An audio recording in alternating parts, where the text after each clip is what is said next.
least one from each of the regions. And I know that there is one more speaker from that session that has not had the opportunity to speak. So everyone else from each of those regions did approach the microphone. So I'm going to ask National Chief, Dene National Chief Mackenzie, to approach microphone number 2. And again, this is the 4 minutes from each of the regions, and we wanted to make sure that we provided that opportunity. Again, so that will be going to microphone number 2. I do acknowledge and recognize that the National Chief will be surrounded by some of his colleagues, some of the chiefs from his region. So I'd like to welcome everyone back. We will resume now, and I will ask Encore to recognize microphone number 2. National Chief. We will have the 4-minute timer. I'll give you a friendly reminder.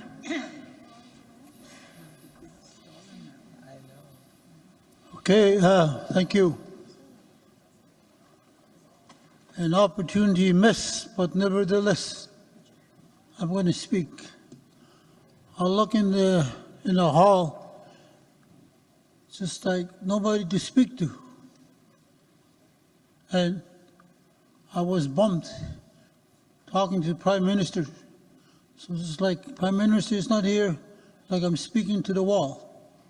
And I wanted to speak to Minister Alty. Her too, I was bummed.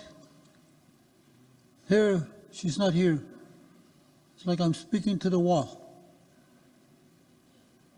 It's hard to feel this way, the way I'm feeling. But when people from back home are watching the TV and they wanted me to speak. So I'm speaking mostly to my people back home right now. What I had to say, what I wanted to say to the Prime Minister was the major development in the north, in the Northwest Territories, all over Canada. The big infrastructures, major projects, is the Indigenous population going to get a big piece of the action. I was at a meeting in the NWT Arctic Security 3 weeks ago, so I didn't get a good review when I was there listening and I had to talk. There, no Aboriginal presentation was done. Only 3 of us Aboriginal leaders was in the crowd of 40 or 50. And the presentations were all done by non-Aboriginal. And the presentation that was done by non-Aboriginal does not refer to Indigenous people of the Northwest Territories when you listen to them. The mayor spoke. It didn't favor our young workforce to be on the project about the airport.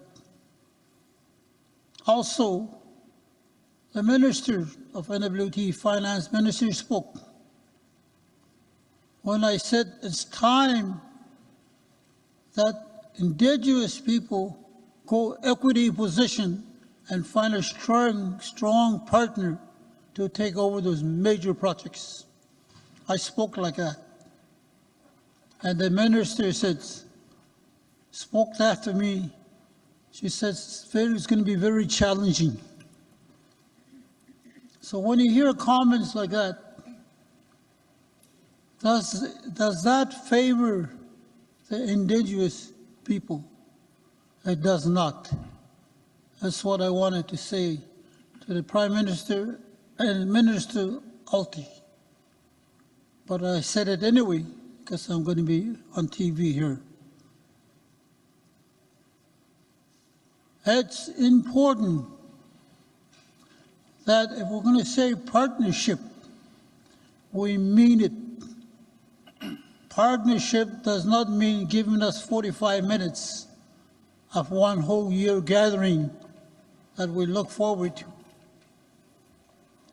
If they mean partnership, they're serious about it, they should give us the whole afternoon so we can voice our concern. That did not happen. But we are people, we're strong people, we know how to forgive, to move on. So even though I was bumped, I forgive Prime Minister. Small old me will forgive the Prime Minister. I think it's important that we stand for our people. I stand in front of you, not much people in the crowd, but I'm giving the opportunity to speak at an awkward time again. Something has to be done at the First Nation level about this. This cannot go on. This has to stop. We come long ways from the north, and not to be heard is not good. I want to say one more thing for my people that are listening back home. Yesterday, caribou was brought up. I really appreciate that. Caribou is who we are. Caribou is we are tied to the land. I'll give you an example. We go hunting hundreds of miles after caribou by skidoo. Minus 50 below, 40 below, we still get our caribou. What does that tell you? We are the people of the land, and because we are the people of the land, we have to be heard, we have to be listened to, not bump us off. It's important that we do that. And those young guys that we go hunting with, the skidoo break down, minus 40 below, 3 of them get together and they tackle the skidoo on a lake, and they fix that skidoo and they get it running again, and they go like this. That's the pride we have working on the land. That's who we are. We come from a cold country. We're poor, but we're proud people. That's what I want to say. It feels awkward talking like this. It shouldn't be.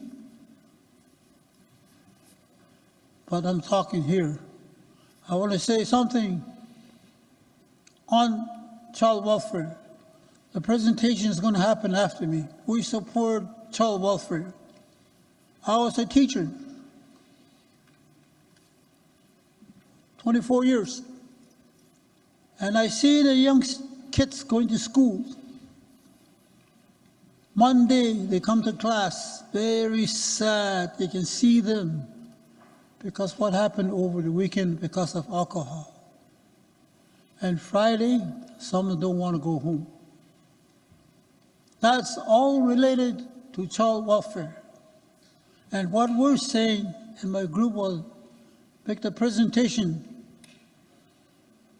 we want that funding to go into the hands of the Indigenous people of the Northwest Territories, to the community, not to the Northwest Territories. Because the problem I've seen as a teacher was very sad. Now, worse yet, is the alcohol involved. So who's going to fix that? We, the chiefs, the people, will do it for ourselves. That's what I want to say. I just want to say one last thing. The opportunity I'm given to speak here is awkward, very awkward for me. I want that to be changed. Never happen again.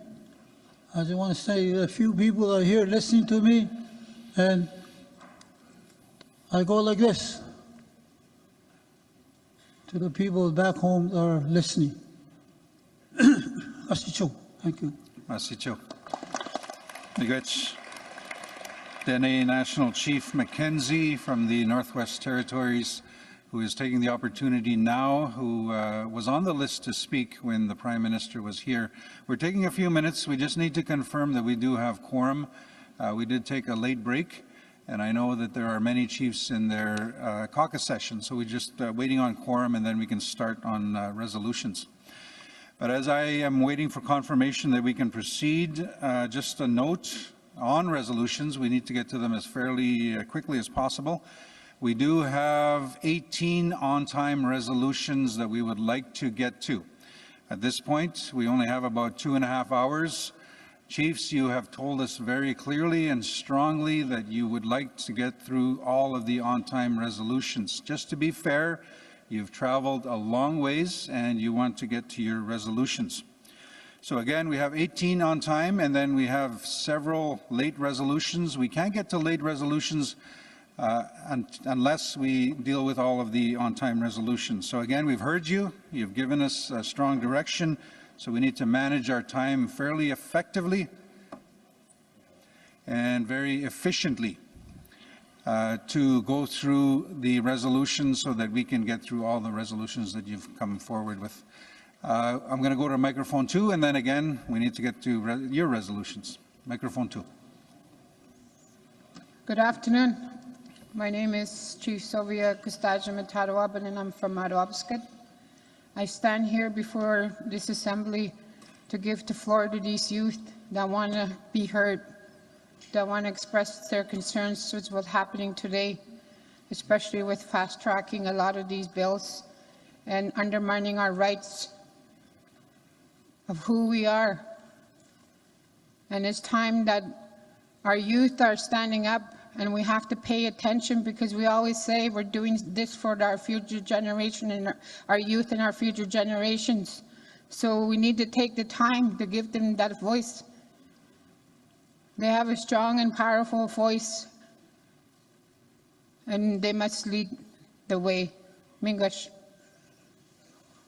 Stajan Matadawaban, I just want to clarify, are you asking it for it to be put on the agenda or as part of your time right now? It's part of our time right now. Oh, okay. Because they need to be heard. I know that chiefs want to get to resolutions, so what we will do is we'll give you that time allocation of 4 minutes, but I ask that you respect that time allocation so that we can get to the youth fairly quickly, to the Znano Dagzat Shemak, and so that we can hear them, and then we can get to your resolution. So we will be going to the Chief Kazis. Is it the same issue? Chief Kazis, yeah, it's the same issue, and I'm giving my time to the youth to use my time. Thanks. Okay, so generally, it's not in your rules of procedure, but I know this has come up before in the past, and I'll give you a perfect example. You can't have 5 chiefs come up and say we each give our 4 minutes each for a total of 20 minutes to a certain person. So generally, the custom has been we can do for 2. So we've got Chief Matadawaban, whose time has already actually started, and then Chief Kazis. But before we go to the youth, we're taking up more time. Microphone 2. I'm not a youth. Councillor Kevin Ishkalkagan from Chiging First Nation. Let's let the youth speak. Miigwech. So what we're going to do is we do have the 4-minute timer running. Chiefs, you wanted to hear from the youth, so we'll turn it over to microphone number 2. We again ask for respect to follow the protocols of the Assembly. The elders, the Veterans Council also have told us to please respect the Code of Conduct and the protocols that we have. So microphone 2. If we can restart.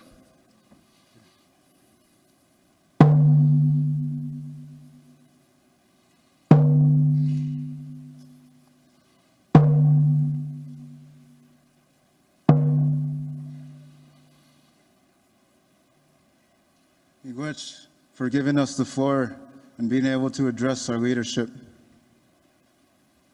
We're here to show that we're present as youth. We have a voice, and that we belong in these rooms, and our voice matters just as much as anyone else's in here.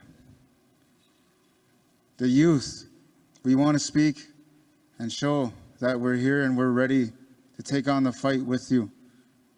Because too often we become relics. Too often we're here as tokens, and that's not acceptable. Coming from my province, Ontario, my name is Ramon Kataquapit, and I'm from Advocacy, Ontario. I call it Ontario First Nation. And we have the same issue of tokenism in Ontario. But we fought hard to get into rooms of governance. We fought hard to get our voices heard and to be a part of the fight with you. And Ontario and our lands were being attacked with Bill 5. But we're seeing such a huge wall in front of us to be able to respond to that as people when they only engage with our leadership. But we want to stand with you. We want to be heard, and we want to be recognized. And I'm speaking to the leadership and not AFN. We respect you, but we also want to walk with you. And we can't be taking out the agenda. We can't be cut out the cloth, because we're all part of the whole. And you can see just how much the youth want to speak by those behind me. We gathered and rallied the youth at AFN from the AFN Youth Council and youth from Ontario. And we're backed by the Ontario Caucus, the Ontario Chiefs. We're backed by our leadership, our youth, to be here and to speak. And the thing that we're asking is to walk with us, to have us present in these rooms, to be able to fight for our future and to be able to have a voice in this manner. Because too often we're undermined, too often we're spoken for. But you can see here right now we have a voice. You can hear me clearly, strongly, but also in a good way. And I don't want to take too much time from the youth behind me, but I want to say that we have a lot to offer. And we are part of the 7th Fire Prophecy that will make change and that will take the mantle after you. And all we ask is for you to stand with us the same way these leaders are standing with us. Because we're in a time where we're fighting against our way of life. We're fighting for our way of life. The government, they're after us. They're after our rights. They're after our treaties. And the erosion of this is a ticking time bomb. And we see that very clearly with new eyes. And we've been responding. I founded, along with John, within the crowd here, Okinawak Youth-Led Movement. And this movement is started because of Bill 5, but it's national. That it gives a platform for youth to speak with youth, for youth, so that we can share our words to the world about how much we care about where we come from and protecting the land, our culture, identity, the very thing they tried to strip from us not even a few generations ago. I'm the first generation out of my family to be away from residential schools, Indian day schools, boarding schools. But we also carry that fire, and that's why you see us here. And please listen to us. Just give us some time. Forget about all this colonial mindset with keeping on time, with resolutions that you know when you pass, it gets put in the bucket, and no one goes forward or does any work on it. We're tired of seeing the regurgitation every assembly.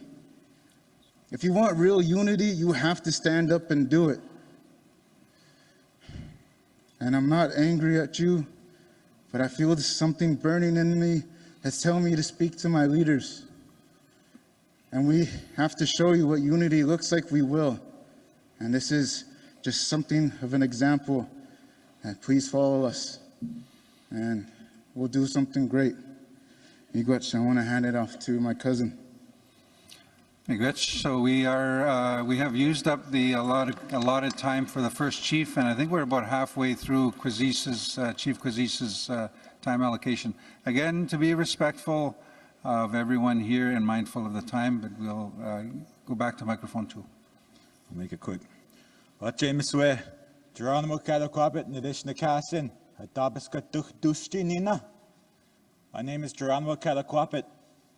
I live in the community of Attawapiskat First Nation. I come from the land the water, the rivers, the bogs, the swamps, the creeks, Mississauga, all of it, of James Bay, Treaty 9. It's where I'm from. It's who I am. Just 4 days ago, I was out here in the middle of the bay, scouting for caribou, setting traps. I was home. And I'm standing before all of you today as a youth, as a young person. The land, the water, all of it, it's where we come from. It's who we are.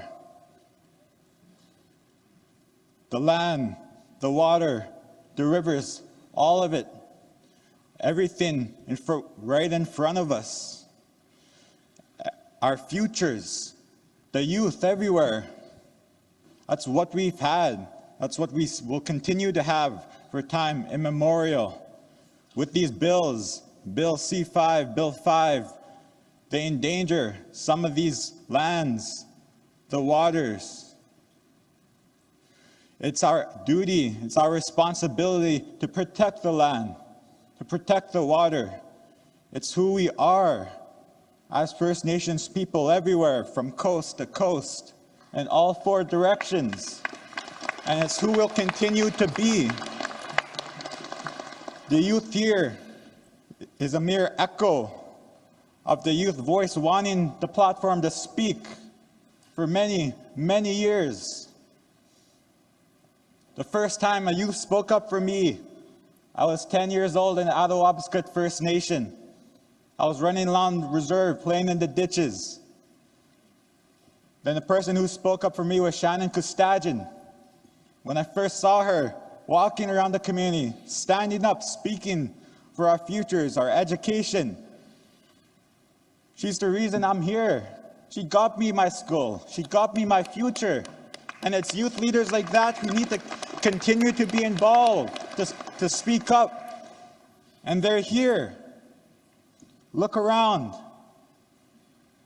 That's all I wanted to say. I'm going to hand it off to my other youth. Anyways. So we will have final speaker. Microphone 2. Damn, I'm a bit tall for this. Bonjour, Anin. Jonathan Rishnakas, Maingano Dodam, Wakamakan Dunjiba. My name is Jonathan Inose Trudeau. I'm from Wakumakong First Nation. I'm of the Wolf Clan. And I'm here today to support the youth. Thank you. Because they are our future leaders. I was always taught as a young little kid, you know, these youth, they need to be held high regard. They need to be treated with respect. We need to listen to them like they are our elders, because they are our future elders. You know, I'm always thinking about that 7-fire prophecy. It's that youth that's going to rise up. It's the youth that are going to change the world.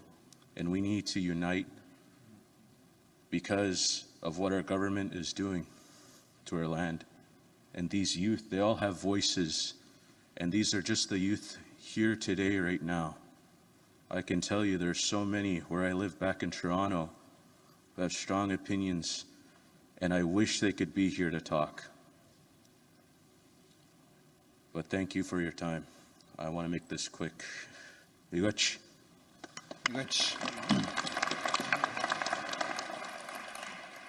Just for clarification, how many more speakers? Okay, we were initially told 3 speakers, so there's 3 more. Okay. 3 more? 3. Okay. So again, with respect, the chiefs have asked for you to speak and gave you their allotted time. We're actually up. But let's do it respectfully. Let's be mindful. But we want to hear the voices. Yeah. I'll be quick. Gwe, Deloise, Kierlo Bob, Deliawan, Ebiguit, Wigi, Lennox Island First Nation. My name is Kierlo Bob. I'm on the AFN National Youth Council. I'm their co-chair, and I'm from Lennox Island First Nation. I just want to remind everyone that our youth are the sacred continuum of our nations.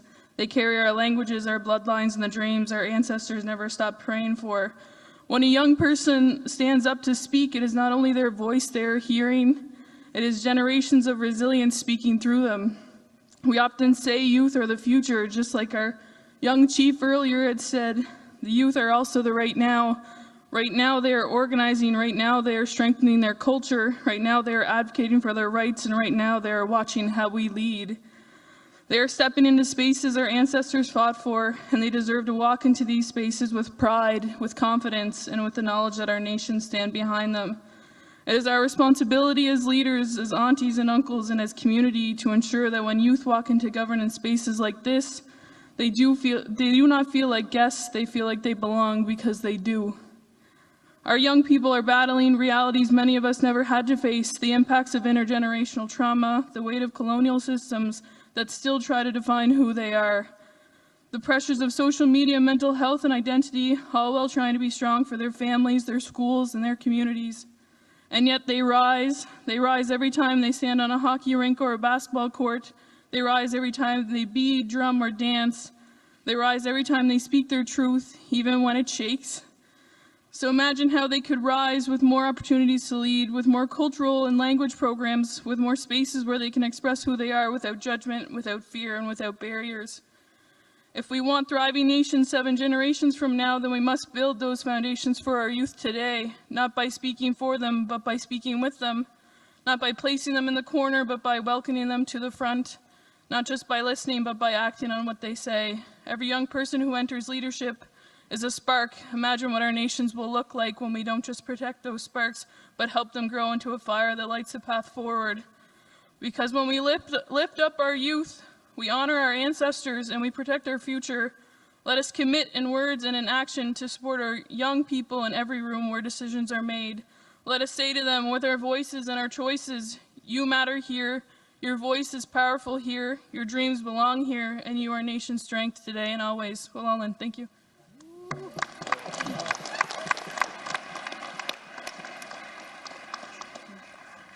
Bonjour, Lashonda Waswa, Indigenous, Nishkanaga First Nation in Dunji. My name is Lashonda Waswa. I also go by Lashi, and I'm from Nishkanaga First Nation. I am currently a band council for Nishkanaga First Nation, and I have been advocating for the youth since I have moved back home. When I was 14, I tried to take my own life, and because of that was because I thought my leadership, my community didn't want to be there for me, because we lacked so many resources for mental health, we lacked programming for our youth, and we lacked trips in all areas on our river system. When I was 16, 17 years old, I met a youth from my community during a youth retreat. He had suffered a panic attack, and I spoke with him, I sat with him. He preferred me other than the mental health worker. And that's what I get from the youth here right now, because we support each other, and that's what our youth need. We don't need to hire these upper-up people to do our work for us. It comes to us naturally, and that's how we are as connected as individuals. That's how we are as nations. Our youth need to come together in all nations of Ontario and just Canada in general. They need to be together on the land.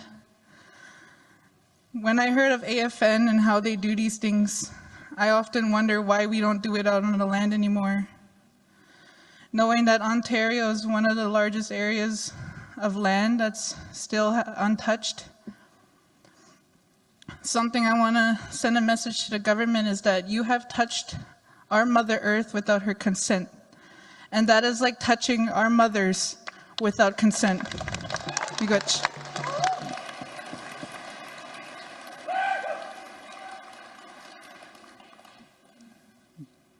Miigwech. Thank you very much for the voices of our youth. Let's give them an applause again. Miigwech.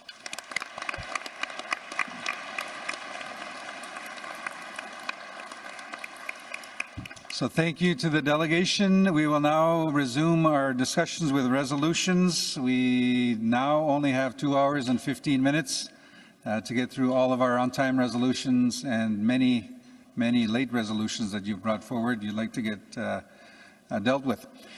Again, help us, help you. The way we can get through resolutions and make decisions is to be as efficient as we can with our time.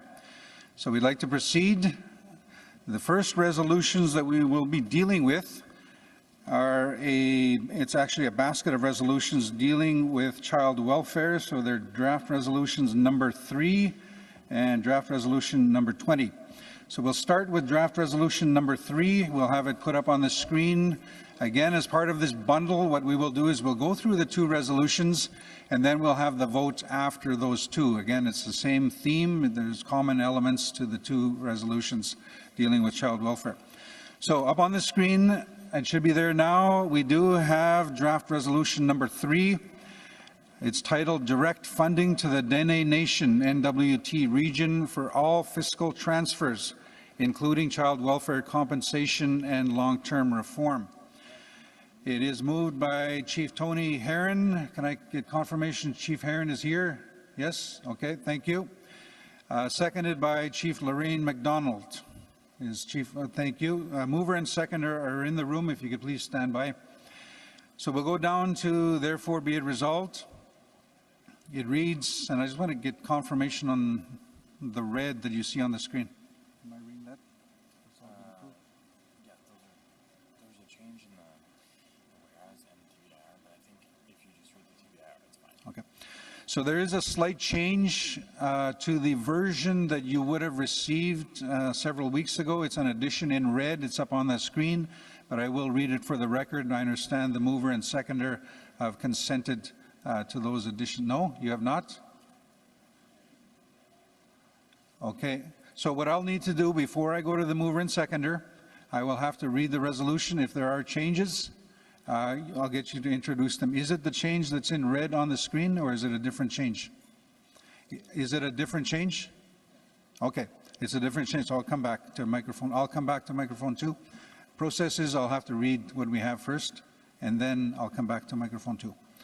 So it reads, therefore be it resolved that the First Nations and Assembly, 1, direct the Assembly of First Nations, AFN, to advocate to the Government of Canada for direct funding to the Dene Nation and the NWT region for all fiscal transfers, including but not limited to child welfare compensation and long-term reform and Jordan's Principle.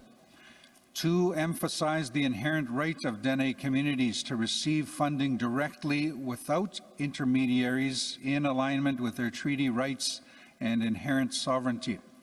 3, urge ongoing dialogue and negotiation with relevant federal and territorial bodies with the Dene Nation and Dene communities to establish direct funding agreements that honor the rights and responsibilities of Dene communities. So that's I believe that's the resolution. I'll go to the mover and seconder. So if you do have your changes or your amendments, we'll go with that. I'll start with the mover. Microphone number 2. Okay, there's been a change to the resolution. It's going to be moved by Chief Lorraine McDonald and seconded by Chief Robert Charlie Tedlici.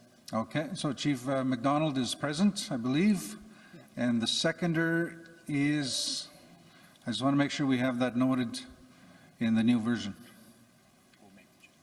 We'll make the change, thank you. Microphone 2 is the mover. Again, you have up to 4 minutes. It's not required, but mover, microphone 2. Good afternoon. My name's Chief Lorraine McDonald from the Tabati Dene Sutlene Nation within Dene Nation in the Northwest Territories. I'd like to acknowledge that we are on Algonquin territory.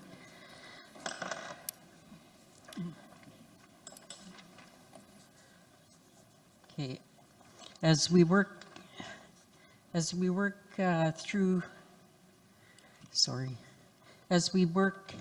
through complicated issues related to child welfare compensation, long-term reform, and Jordan's Principle, it is crucial that we stand firm in our commitment to ensuring that funds meant for our communities reach a people directly. First and foremost, I want to emphasize the significance of direct funding. For too long, our First Nations have been dependent on intermediary systems that often complicate, and delay access to resources. The money intended for our communities should not be diluted, redirected, or subjected to bureaucratic processes that take away from its purpose. When funds flow directly to our communities, we empower our people to make informed that align with their unique needs. We are all aware of the challenges faced by our vulnerable populations, particularly our children and families. Every dollar earmarked for child welfare compensation is a dollar that can support healing, provide essential services, and create sustainable programs tailored to the aspirations of our nations. But if this money passes through the hands of the government of the Northwest Territories, we risk losing sight of its original intent. The needs on the ground are vast and diverse, and it is our First Nations, not a territorial government, that understands our communities the best. The issues we face are not just financial. They are deeply rooted in our history, our culture, and our experiences. Long-term reform cannot simply be a checklist item for the government. It requires genuine involvement from First Nations, ensuring that funding goes directly towards meaningful initiatives that uplift our communities and nurture our children and foster resilience. Moreover, Jordan's principle is a fundamental necessity that demands accountability and immediate action. Our children deserve access to essential services without barriers. We must ensure that any funds associated with Canada's non-compliance on Jordan's principle are expedited directly to our communities for swift support. The territorial government should not act as an intermediary when what is needed is direct access. This is about prioritizing the best interests of our children. In closing, let us be clear, any future funding rolled out for child welfare, long-term reform, or Jordan's principle must go directly to our First Nations. We call upon the government of the Northwest Territories to respect and acknowledge this and allow our communities the autonomy to manage funds in a way that best supports our people. Merci, Joe. Miigwech, we'll now go to the seconder of the resolution. Microphone 2, please. Okay, thank you, Chief Robert Charlie Tadlichi. I'm the chief of the Inuit Native Band, and I'm supporting this resolution. Just to say that, you know, currently the situation is that the NWT operates with government funding. Canada gives funding to the NWT to deliver programs on behalf of all Aboriginal people in the NWT. And just listening to our communities and in our discussions, we know that the whole issue of childcare is not working to our benefit. Under the colonial system, the residential school system, a lot of our children were removed from the communities. We face a lot of trauma in the communities, and our children are affected. So under this agreement, we want any funding to go to the communities in the NWT to deliver the programs for our children. As you all know, all across the country, First Nations have always taken care of their children. Growing up in my community, our parents took care of us. They took us on the land.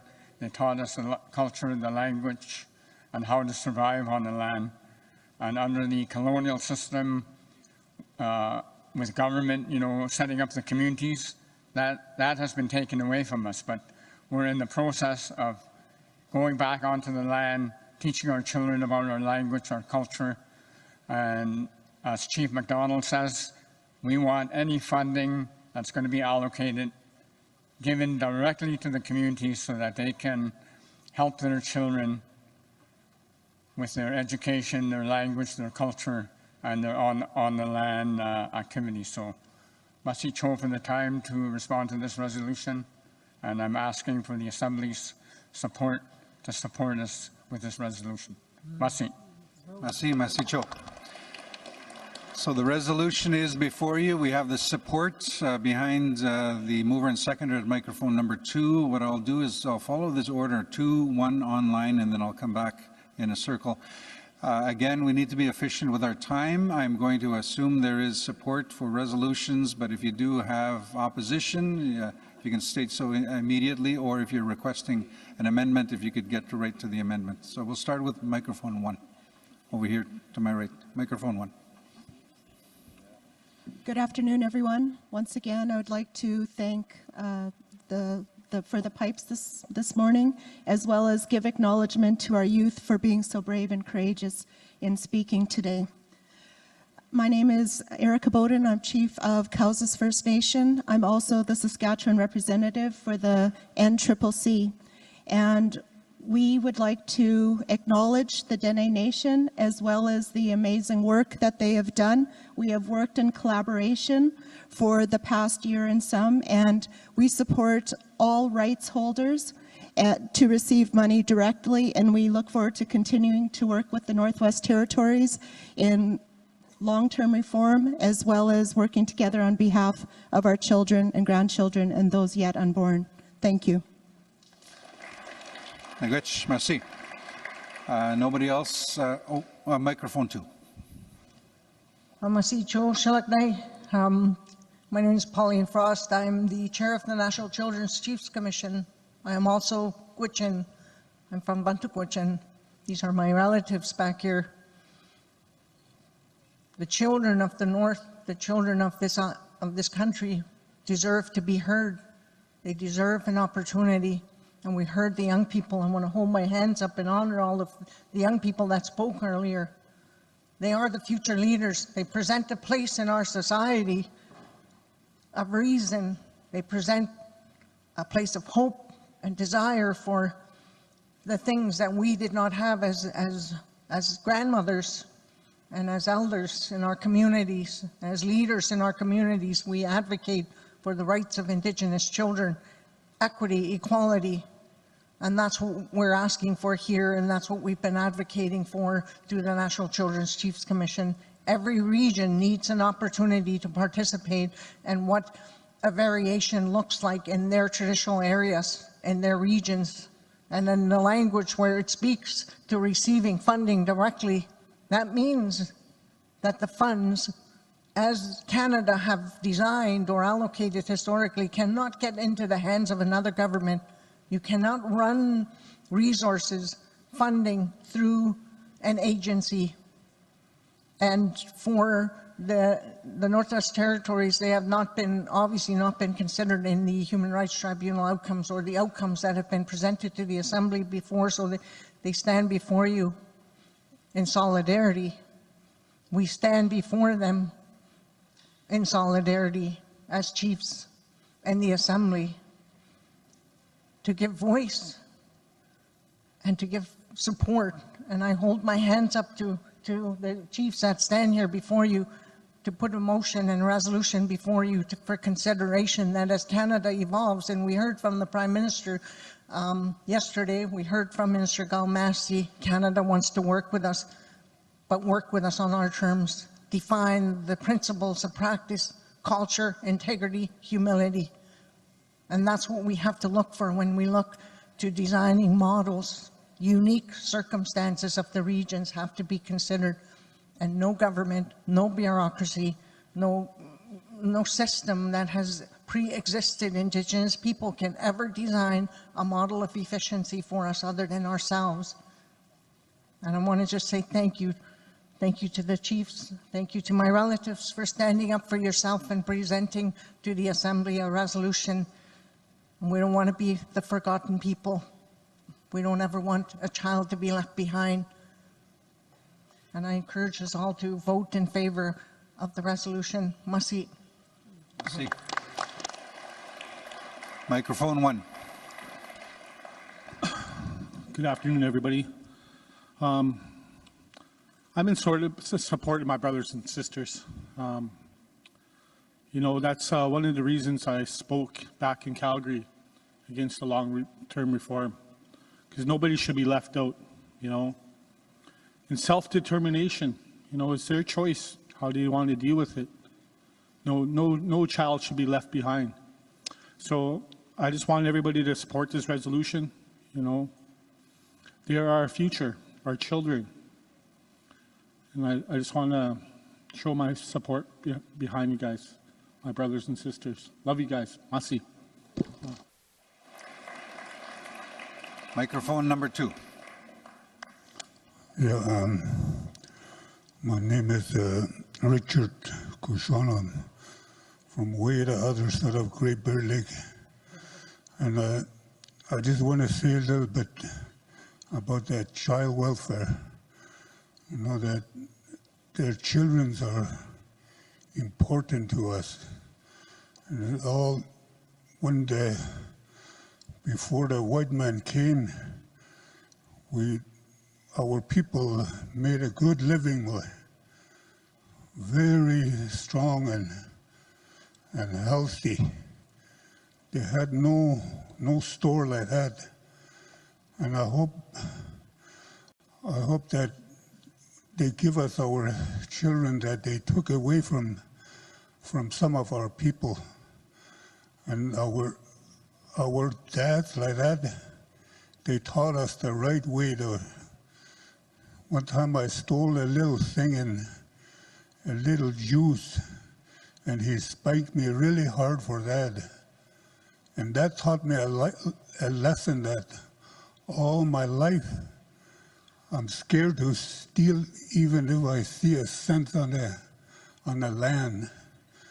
And that's how our people are so righteous people, that our grandfather has taught us like that. And I hope the future comes to that kind. I like the new generations are coming up and speaking in the leadership. That gives me hope. And I'm really thankful for them that I'm going to back them up. And, you know, that kind of First Nations were First Nations that our ancestors have made a living with bare hands. Never had nothing, no tools, but they did really good. I seen my own people today. I still see them, that they heal other people. I saw one of my, close to my community, that one person that his child, they chopped at his friend's hands, 3 of his fingers, and that just one of our people there, he just took off his fingers were just hanging on his skin. And my grandfather took that person there, one of our people, he just wrapped his hand, and 3 days later he took out his handkerchief back, and his hand was just normal like this. You know, our people are good healers too. That we still have some of our people are still that kind of healers, that they should be healing in the hospitals too, when the new generation hospital comes. You know, it's today just like a person that don't know how to heal, like from, and that too we have to trying to help out the hospitals to how to heal our people. So I just wanted to say that and Masicho for listening to us. And yeah, I got re-elected on my 27 years, and I really thank all the First Nation AFN that whenever we get together, we're friendly, and I hope we'll have that in the future with our kids. We got to think of, we got to leave some riches there for them. We're not the only people. If we can wrap it up now, Miigwech. Masicho. And I understand the delegation here is in full support of the resolution. So the resolution is before you. I'm going to ask the question, is there any opposition to the resolution? Is there any opposition? Last call, I'm looking online as well, virtually. Is there any opposition? I see none. So with that, the resolution is adopted and carried by consensus. Miigwech. So we are going to move right along to the next resolution, which is draft resolution number 20. It's part of the same theme, but we've sort of separated that. We dealt with that first. But if we can have draft resolution number 20 up on the screen, please. And the resolution is up on the screen. It has been revised. There may be some changes in red, which I will read. And if I understand correctly, the mover and seconder are okay with those, if there's any in red. Yes. So the mover is Cookpee Christian, who is present, seconded by Chief Canoris Duck, who is present as well. So the resolution reads, I'll have Encore scroll down. Therefore, be it resolved that the First Nations in Assembly, 1, call on Canada and all provinces and territories to recognize and respect the inherent and legislative jurisdiction of First Nations who have enacted child and family services laws regardless of regional boundaries, and to immediately collaborate with willing First Nations on the development of interprovincial and territorial coordination agreements through the establishment of a streamlined process, and to remove arbitrary and systemic barriers to First Nations exercising their jurisdiction regardless of geographical location. 2, call on Canada, the provinces and territories to provide long-term sustainable funding and resources to First Nations who are exercising their inherent and legislative jurisdiction under the Federal Act to ensure they may exercise this jurisdiction across regional boundaries.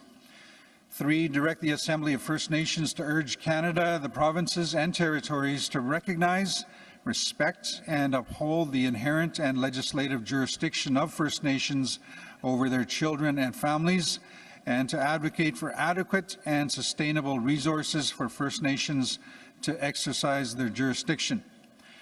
4, call on Canada, all provinces and territories, and direct the Assembly of First Nations to ensure that implementation of the Federal Act across all regions recognizes and respects the inherent jurisdiction and authority of First Nations child and family service laws, regardless of geographical location and without delays or interference from provincial and territorial governments or Indigenous child welfare authorities operating under provincial laws.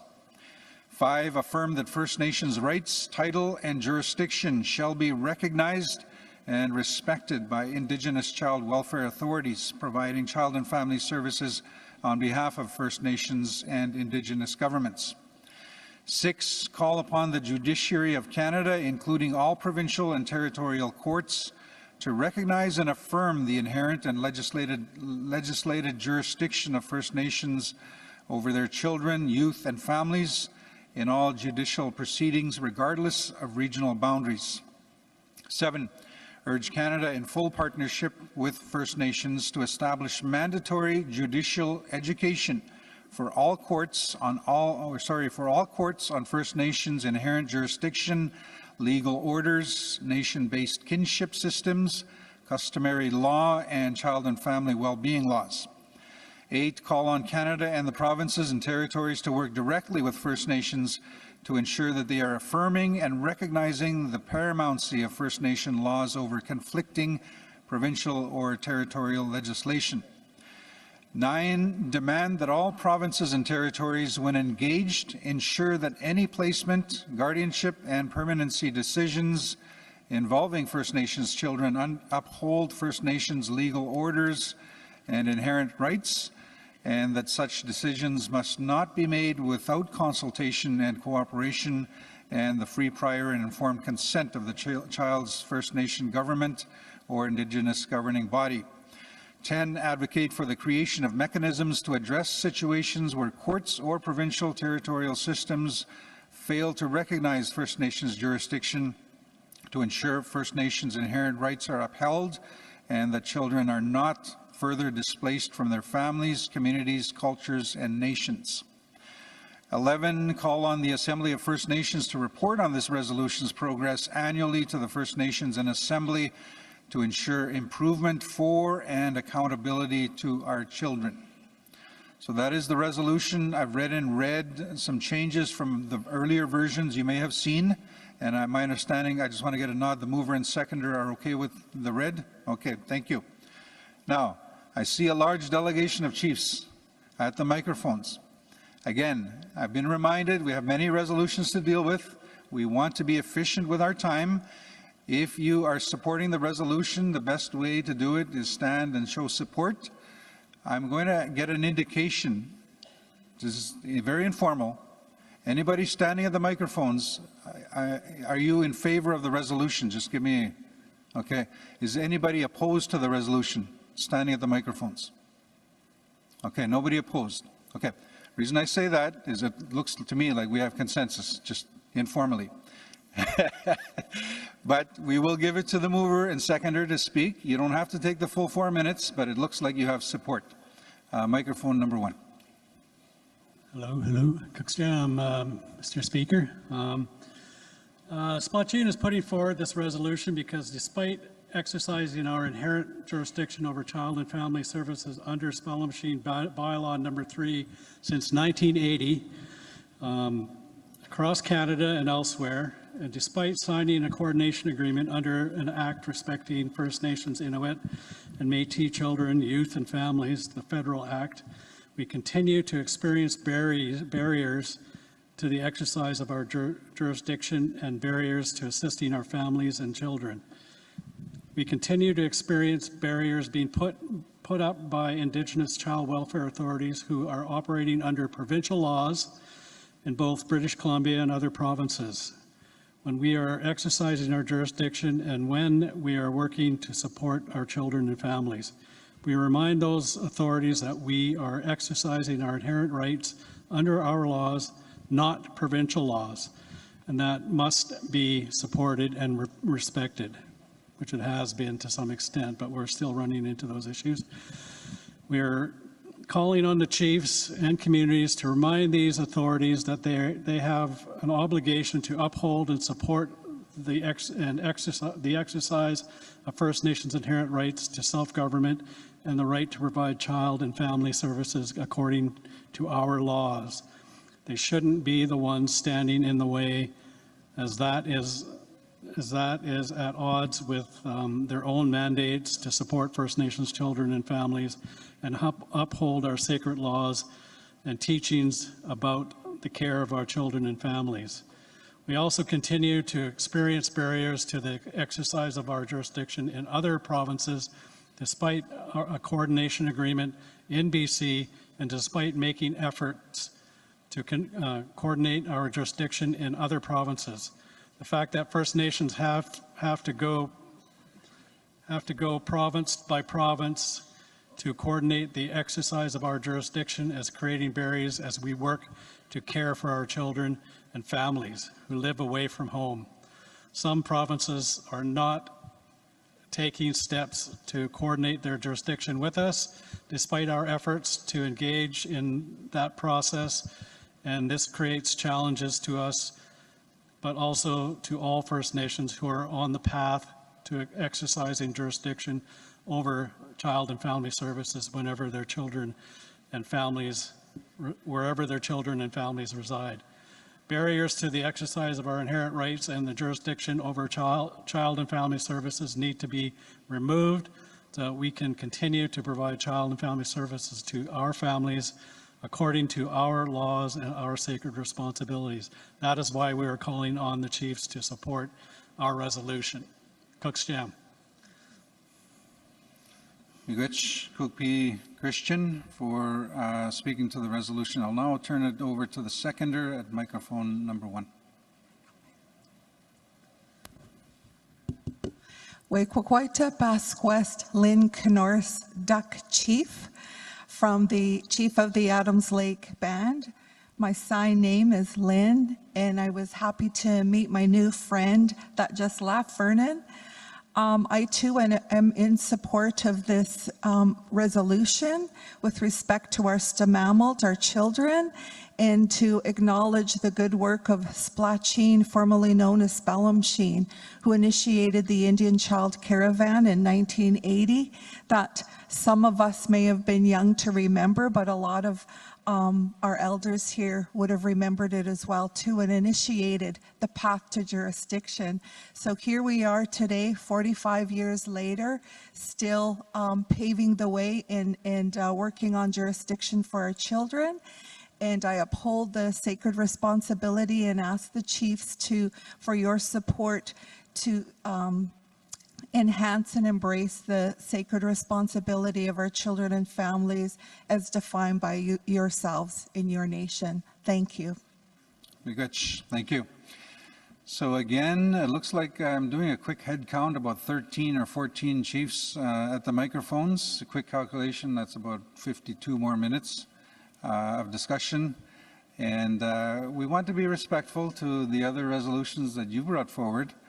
And so we want to be efficient with our time.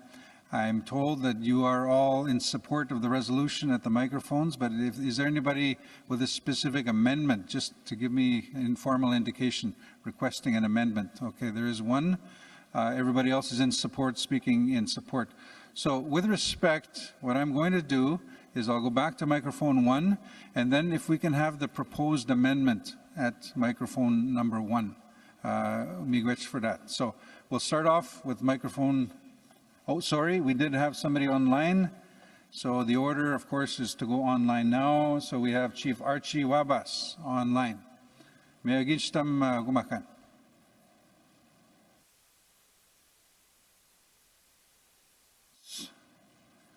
If we can have Chief Wabas unmuted, there we go. Okay. As I may gawin na ban Adam. Nis komisyon. Wabi siya singapit sa jod sa pagkakas ka ba na.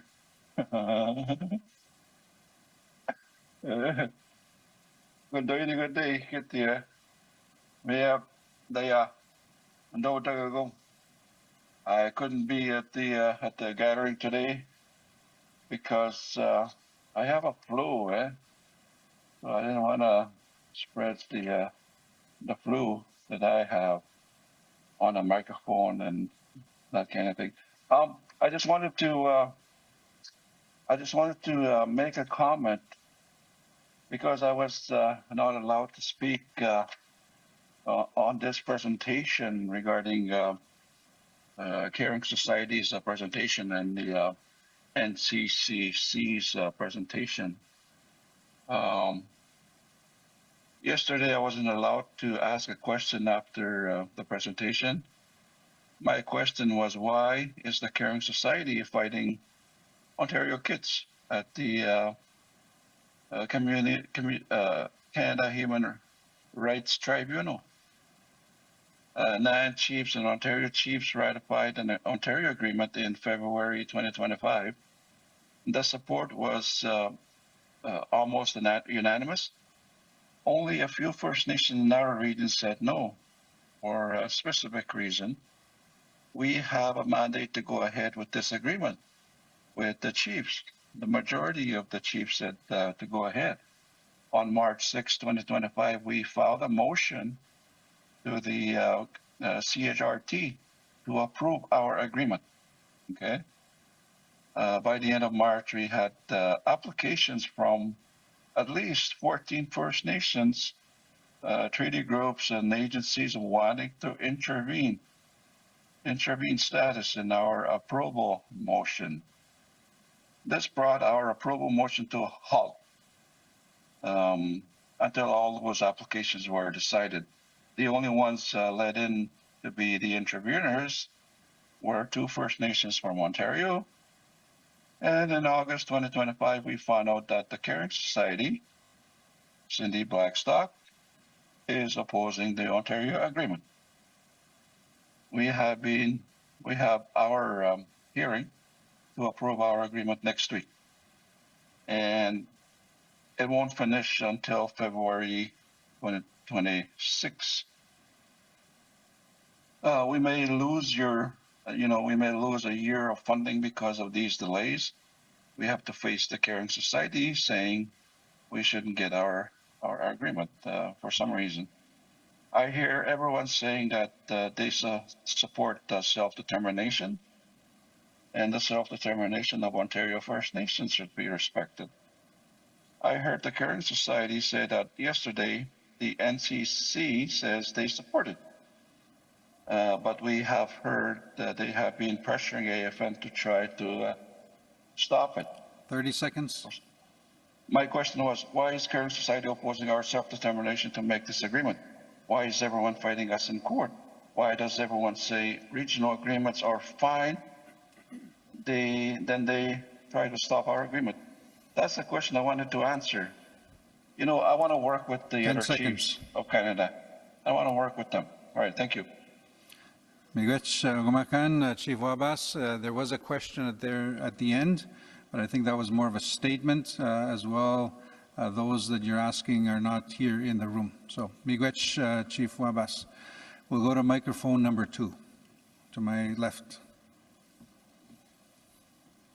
Danse, kakyo.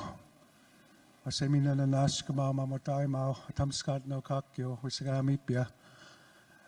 Okamau Greg Deserley, currently the Grand Chief of Treaty 6 Confederacy in Alberta, also the Chief of Frog Lake. I want to acknowledge the elders in the room and the elders for lifting the pipe and saying the prayers. I want to acknowledge the mover and the seconder for allowing us to make these amendments. Currently, we're in a battle with 2 of our band children and almost losing them to a single white mother in Edmonton. And it seems like it's very challenging. So first of all, I just want to call on the AFN to intervene, to show your support to us. As I have 2 grandmothers here, mothers that stand behind me are band designates of their respective nations. And I just wanted to read something here. Our inherent jurisdiction travels with our children. Our laws travel with our children. Our responsibility travel with our children. So everybody, colleagues, every one of us knows this simple truth. Our children are our nations. If we lose our children, we lose everything that makes us who we are. Just to remind everybody, the people that fought to get us to today that are no longer with us, and we were all children one day. And the thousands of kids that are in care can't get to this mic, so that's why I'm here. You know, our children die in provincial care. We know what we need. We never surrendered our children to any jurisdiction. So I want to call on AFN to intervene on our case to show that we really care, that you really care. And, you know, I want to acknowledge each and every one of you and wish nothing but good things for this resolution on child welfare, because we know what our kids need. Some of our kids don't even know what Bannock is or Muslim or Kokum. You know, they're learning a foreign language, you know, from the East Indian people, the Oriental people, the white people are teaching our kids. There's that disconnection. You know, so I too am in support, and I just wanted to read a few of these things and wish everything, nothing but good things for each and every one of your nations and your children in the future. Thank you. Kananaskam, I'm grateful. So we'll go to microphone number 1, who I understand has a proposed amendment. I just want to confirm the resolutions team has the text of the amendment. Is that correct? Thank you. Microphone 1. Thank you, Mr. Chair. Good afternoon, chiefs and proxies and elders. My name is James Cutfeet, proxy for Kitchinamexabeninook on behalf of Chief Donnie Morris. We are in our third year of operating our Kitchinamexabeninook Debenjigewananakanage KI family law. And I chair all the meetings, the trilateral meeting, I chair that, KI, Canada and Ontario, as well as the bilateral meetings between KI and Canada, KI and Ontario. But as we meet with within the trilateral table, even I had raised the issue with Ontario. Is Ontario going to change its legislation to accommodate KI family law? And the response was, well, there was a negative response, really. And I know that, Ontario reviews its, child and family service, legislation every 5 years. So I'm not sure when the next 5 years is going to be up, if we're going to make any amendments to Ontario's new legislation. So right now, we are at loggerheads with some of the issues that we are trying to implement within our law. In particular, the custom adoption process. We have parents who are, or grandparents or extended family that wish to adopt their relatives. But we're trying to be respectful with Ontario, but yet Ontario is not respectful of us. So what I wanted to suggest is, and I don't see it in this new draft, there are 14 standalone jurisdiction holders who administer their own laws. And number 8 is the closest one that says for territories and provinces to recognize family laws. But the operative word that's missing is for territories and provinces to amend their legislation to align for the respectful implementation of First Nation laws. And that's what I'm after. And we have the resolution table person here, and I'm not sure how you want to handle it. So if we can get Encore to scroll down. Proxy Cutfeet, I believe the amendments you're requesting are number 12 and 13 up on the screen. You would not have it on your document. Oh. Can I just confirm that that's the one? I don't have the current one then. Sorry. Is that? I can read it into the record if you feel that that's Go ahead. what you're asking for. Okay. So the requested amendment is number 12. Call on the Prime Minister to convene a First Ministers meeting as per the Prime Minister's commitment to the First Nations in Assembly on December 3, 2025, and to include Indigenous governing bodies at this meeting to ensure that their issues will be discussed. Is that the first one? That's the first one. Okay. Second one, number 13. Call on provincial and territorial governments to work respectfully with Indigenous governing bodies to ensure the recognition and implementation of First Nations laws in provincial and territorial legislation related to child welfare.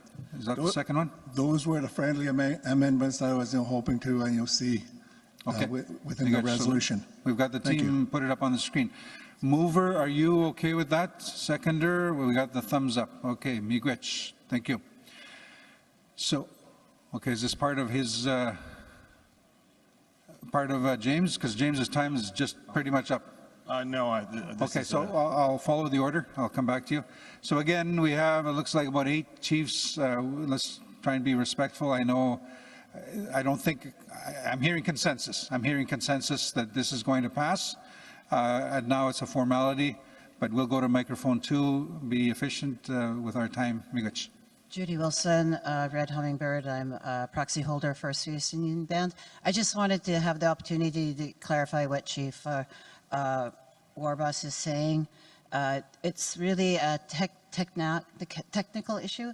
It's really that the agreement Ontario signed included a provision that makes it conditional on tribunal approval. And what could happen is the three signatories are Canada, Coup, and Nan. They could strike the tribunal provisions. So it's more that process, and I just wanted to make sure that there wasn't the feeling that Caring Society or NCCC, which we have, Chief Jacko here, it's part of the commissioners, saying that. So I wanted to put an end to that, and if they could meet with their legal counsels to get that clarification, and then they could deal with the matter directly and not, put the work down that other nations across the country are doing with the national long-term reform, and just put their work forward. So I just wanted to say that. Thank you. Proxy Wilson for that clarification. Microphone 2. Sorry, microphone 1. Hi, my name is Triber Métis. I'm Chief Proxy for Boston Bar. I'd like to suggest 2 friendly amendments to the resolution. Under therefore be it resolved item 2, where it says to provide long-term sustainable funding and resources. I was hoping to suggest adding long-term sustainable, and after the word sustainable, adding stable and predictable to that. So we're just getting that change made, and you had 2 amendments, you say? Yeah, the Okay, second. Let's do the first one first, just to make sure we're good. So it would now read, I don't know if you can see on the screen, it's just an addition of 3 words, basically. It would now read long-term sustainable, stable, and predictable funding. That's correct. Yeah. Okay, mover and seconder, you're good? Thank you. Okay. So second amendment. And then the second amendment would be to the end, like a new point. And I would just add, call on Canada, the provinces, the territories, and all Indigenous child welfare authorities to recognize and uphold First Nations' inherent jurisdiction over data relating to their children and families, including the ownership, control, access, and stewardship of such data, consistent with OCAP principles and the standards set out in UNDRIP. Can we just confirm with the resolutions team so we can get that? Which paragraph was that? I'm sorry? This was to be added as a new paragraph at the end. Okay. Yeah. So this would now be actually paragraph 14 if it's a brand new paragraph? Okay. Yes, it would. Thank you. So resolutions team is having a look at that. We've had a really good discussion, a lot of support, some requested amendments. So at this point, I'm going to close the speakers list with those that are standing at the microphones. But again, we are trying to be respectful to the other chiefs with their resolutions. So if we can be brief and right to the point on our comments. We will work on that. We'll come back to that. We'll be right back, but we'll go to microphone 2. Hello.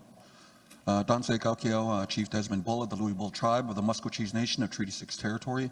Yes, I am in support of this resolution, but I also want to provide some information in the work that Louisville has tribe done in regards to the CFS. We in Louisville Tribe, we have a constitution which aligns with our child law, and within that process, we're allowed to exercise our jurisdiction, and it is recognized at an international level.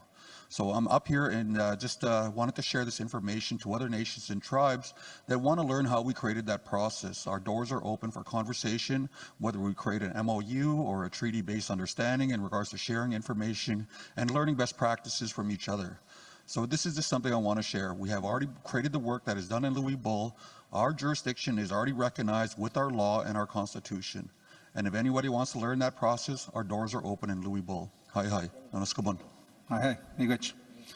Are we ready with the proposed amendments? Not yet. Okay, so microphone 1, I think everybody else is in support, standing in support, so we're good. Thank you. Microphone, nobody online, so microphone number 2. Mr. Speaker, Ted Cusance, proxy for Cody First Nation out of Treaty 4, Saskatchewan. I'd like to call on a point of order in regards to our resolutions. We got resolutions that we're not going to finish today.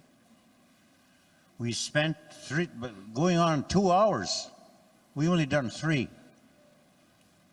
So I'd like to ask you as chair, your co-chair, are we going to get on a bus and do the omnibus motion once we're done? Or do we have to wait till July for the rest of the resolutions?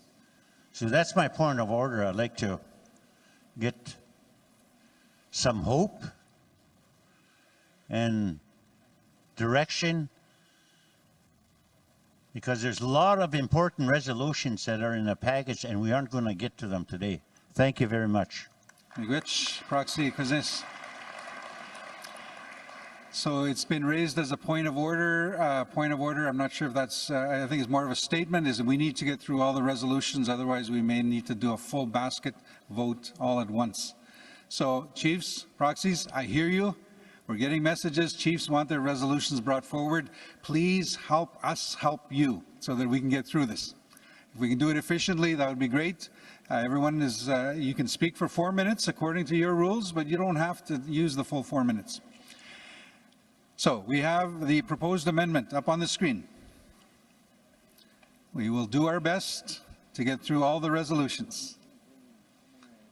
So the proposed amendment would be 14. It's up on the screen.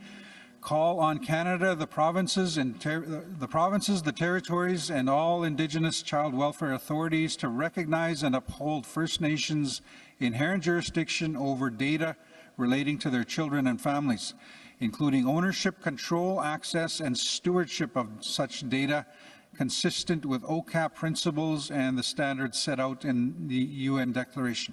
Is that what you're looking for? Just a yes or no? Okay, thank you. Mover, seconder? You're good. Okay, I don't hear any objections. So with that, the resolution is before you. I've closed the speakers list. Yeah, I apologize. I did close the speakers list. Okay, question. Microphone 2. Microphone 2, please. Proxy Mel Hardy, Nemaguskagan. We just want to verify we have quorum still. I'm sorry? We want to verify that we have quorum still. Quorum. Yes. Quorum. Yes, we do have quorum. Okay, good. Thank you. We do have quorum. Resolution is before you. Any opposition? Before we go to the vote, if we have consensus, we don't need to go to a vote. If there's no opposition. Any opposition? Any opposition? Last call online. Any opposition? None. With that, resolution is carried and adopted by consensus. So, thank you. So we will go to the next bundle or basket of resolutions that will be dealing with the environment. So they are draft resolutions number 18, 26, and 39 is part of that? 18 and 26. 2 resolutions. So if we can have resolution number 18 put up on the screen. Again, these are your resolutions. We'd like to get through all of your resolutions as efficiently as we can. It's titled Governance, Economic Development, Infrastructure, Building Canada Act, Environment, Lands, Water, Rights, Treaties, and Justice. It's moved by Chief Takaro, who is present. Takaro.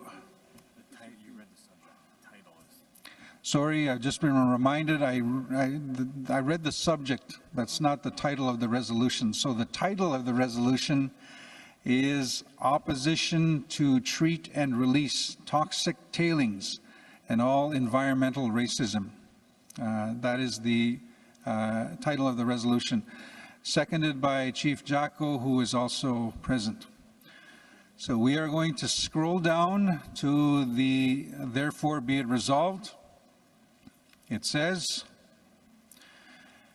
therefore be it resolved that the First Nations in Assembly 1 oppose the proposed treat and release of toxic tailings into the Athabasca River and oppose environmental racism in all its forms. 2, call upon the Assembly of First Nations, AFN, to meet with all First Nations affected by environmental racism, affected First Nations, including Migiziou Cree Nation, and not to allow these meetings to occur without direct representation from the affected First Nations. 3, request that the AFN arrange meetings between those affected First Nations and federal government officials and not allow any such meetings without direct representation as requested from the affected First Nations. 4, request the AFN to seek funding for technical, legal, and advocacy support to be provided directly to affected First Nations to shift the resource imbalance between affected First Nations and industry government. 5, direct the AFN to provide a copy of this resolution to the federal government as soon as possible prior to the next Assembly. 6, require the AFN to obtain explicit consent from any affected First Nations to assist in advancing their interests. 7, direct the AFN to commit to full transparency with the affected First Nations. And number 8, record the outcomes of this resolution consistent with AFN's existing procedures to ensure transparency and accountability. So that's the resolution. Mover and seconder are here. I'm going to ask the mover again. It's not required for this process, but if you wish to address the resolution, Mike 1. Good afternoon, everyone. My name is Chief Billy Jotakro from the Migiziou Cree First Nation. Thank you to the Algonquin people for allowing us to meet here today. Tansei, my name is Billy Jotakro. I'm the Chief of Migiziou Cree First Nation.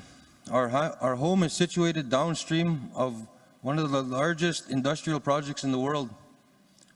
Across the oil sands region in northeastern Alberta, we are facing over 1.5 trillion liters of toxic tailings stored in the massive ponds. Apart from spills, which are isolated incidents, we know these ponds also leak contaminants into the Athabasca River continuously. And to put that into context, 1.5 trillion liters is equivalent to 2.1 million Olympic-sized swimming pools. These tailings contain bitumen residues, heavy metal, PAHs, and carcinogenic naphthenic acids, substances known to persist, bioaccumulate, and threaten human and ecosystem health. Industry proposes that this water can be treated and released safely into the Athabasca River. But the truth is, there is no proven technology that exists that can treat this water to levels safe for human health, aquatic life, or indigenous use. The environment upon which we depend on is already degraded. Adding another cumulative effect to a fragile ecosystem is unacceptable to me as a leader and is unacceptable to my people. Our community of Fort Chipewyan is experiencing statistically elevated cancer rates, including rare bile duct cancer. This is in part tied to the contamination of our traditional foods and water. And I could make mention that from our own cancer study that we did internally, since 1993 to 2022, there's been 149 cases of cancer, but we know that's grossly underestimated because a lot of people that get their diagnosis and go for medical treatment, those stats do not come back into community. So we figure that's between 250 to 300. And I've been the chief since 2022 to now, and the Alberta Health Services will not release the data to us because of the Imperial incident of 2022 that we only found out 9 months after. And then I can say this confidently, being the chief for the last 2 years, then there's been an additional 60 cases of cancer where people have had cancer in remission and their cancer resurfaced and they're no longer with us. This situation mirrors a long pattern of environmental racism in Canada, where toxic burdens fall disproportionately on First Nations.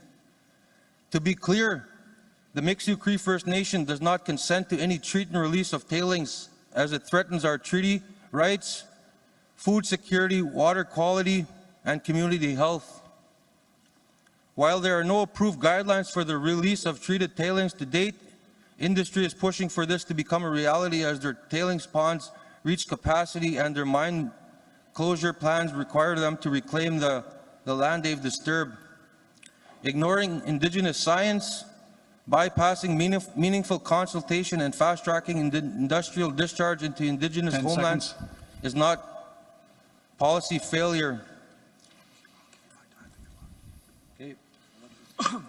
I believe Chief's not done. I'm just going to give him some time. If there's some time left, I'll speak. So we'll restart. MCFN will not support any regulatory framework that enables the release of treated tailings effluent into the Athabasca River. First Nations across what is now Canada are calling for coordinated action against environmental racism, including the disproportionate siting of toxic waste, contaminated water systems, and industrial risks near Indigenous communities. MCFN will not accept any further cumulative impacts on the Athabasca River, the Peace Athabasca Delta, or Wood Buffalo National Park, which also happens to be a World Heritage Site internationally recognized for its unique ecological value. In closing, treat and release is not reclamation. It is a redistribution of risk into Indigenous peoples. Canada has a responsibility to ensure that environmental policy upholds health, rights, justice, and the future of the Mikisew Cree First Nation and all of downstream nations. And I can say this, the Mikisew Cree First Nation has been lobbying the federal government to lower the water guidelines and the thresholds. And I'm asking the rest of the nations in Canada to take note and ask the feds as well to change these water guidelines, because if they're going to fast track these problems, you guys will be suffering the same things we will too. In closing, I thank you guys for giving me the time here. Hi. Chief Tuckero. So we have, we'll keep the timer going, please. We'll go to the seconder, microphone 1. Yeah. Chief Kelsey Jack-Coal Lake First Nations. You know, it's hard dealing with Alberta. You know, how do you build up the trust, like the Prime Minister said, when so much has been done to our lands and everything? You know, our people are dying faster than the average Albertan, the average Canadian, and that's not right. You know, and there's a bill that was just passed, you know, Bill 7, Water Amendment Act, and we had no say about it. You know, when decisions are made for us, we should have a seat at the table. Nobody should be speaking for us, you know. The experience with tailing ponds is a good reminder why it is important to consider all of the impacts of industrial processes before a project is started. You know, I got problems with sludge lagoons too. You can't cure them. You know, how do you build a trust when the regulator's not being honest with you? You know, we had a flow to surface event. You know, a whole lake was drained. We didn't even get enough time to study the amphibians, you know, the bugs. We are a part of that biodiversity. You know, water is life. Even when we're first born, we come from water. I can go all day from this, but I'm going to respect the time of the assembly, and I'll just leave it at that. Masi. Miigwech, Chief Jacko and Chief Tuckero. Mover and seconder, Chief Tuckero, if you can stand by, there's a correction to be made on the version on the screen, and I understand that you had already approved it. So we had the older version on the screen. We in the new version, and I need to read this into the record, we've removed paragraph 4, so we have a new paragraph 4. So this is what it says. Direct the AFN to advocate for direct funding to First Nations technical, legal, and advocacy capacity to shift the resource imbalance between affected First Nations and industry government. Is that correct? Thank you. Seconder, Chief Jacko? Okay, we're good. Thank you. So, Chiefs, again, I see a large delegation. Just to canvass informally, is anybody not in favor of the resolution? At the microphones. Can I clarify? Are you in favor of the resolution? If you just give me an... okay. Is anybody asking for an amendment? Okay.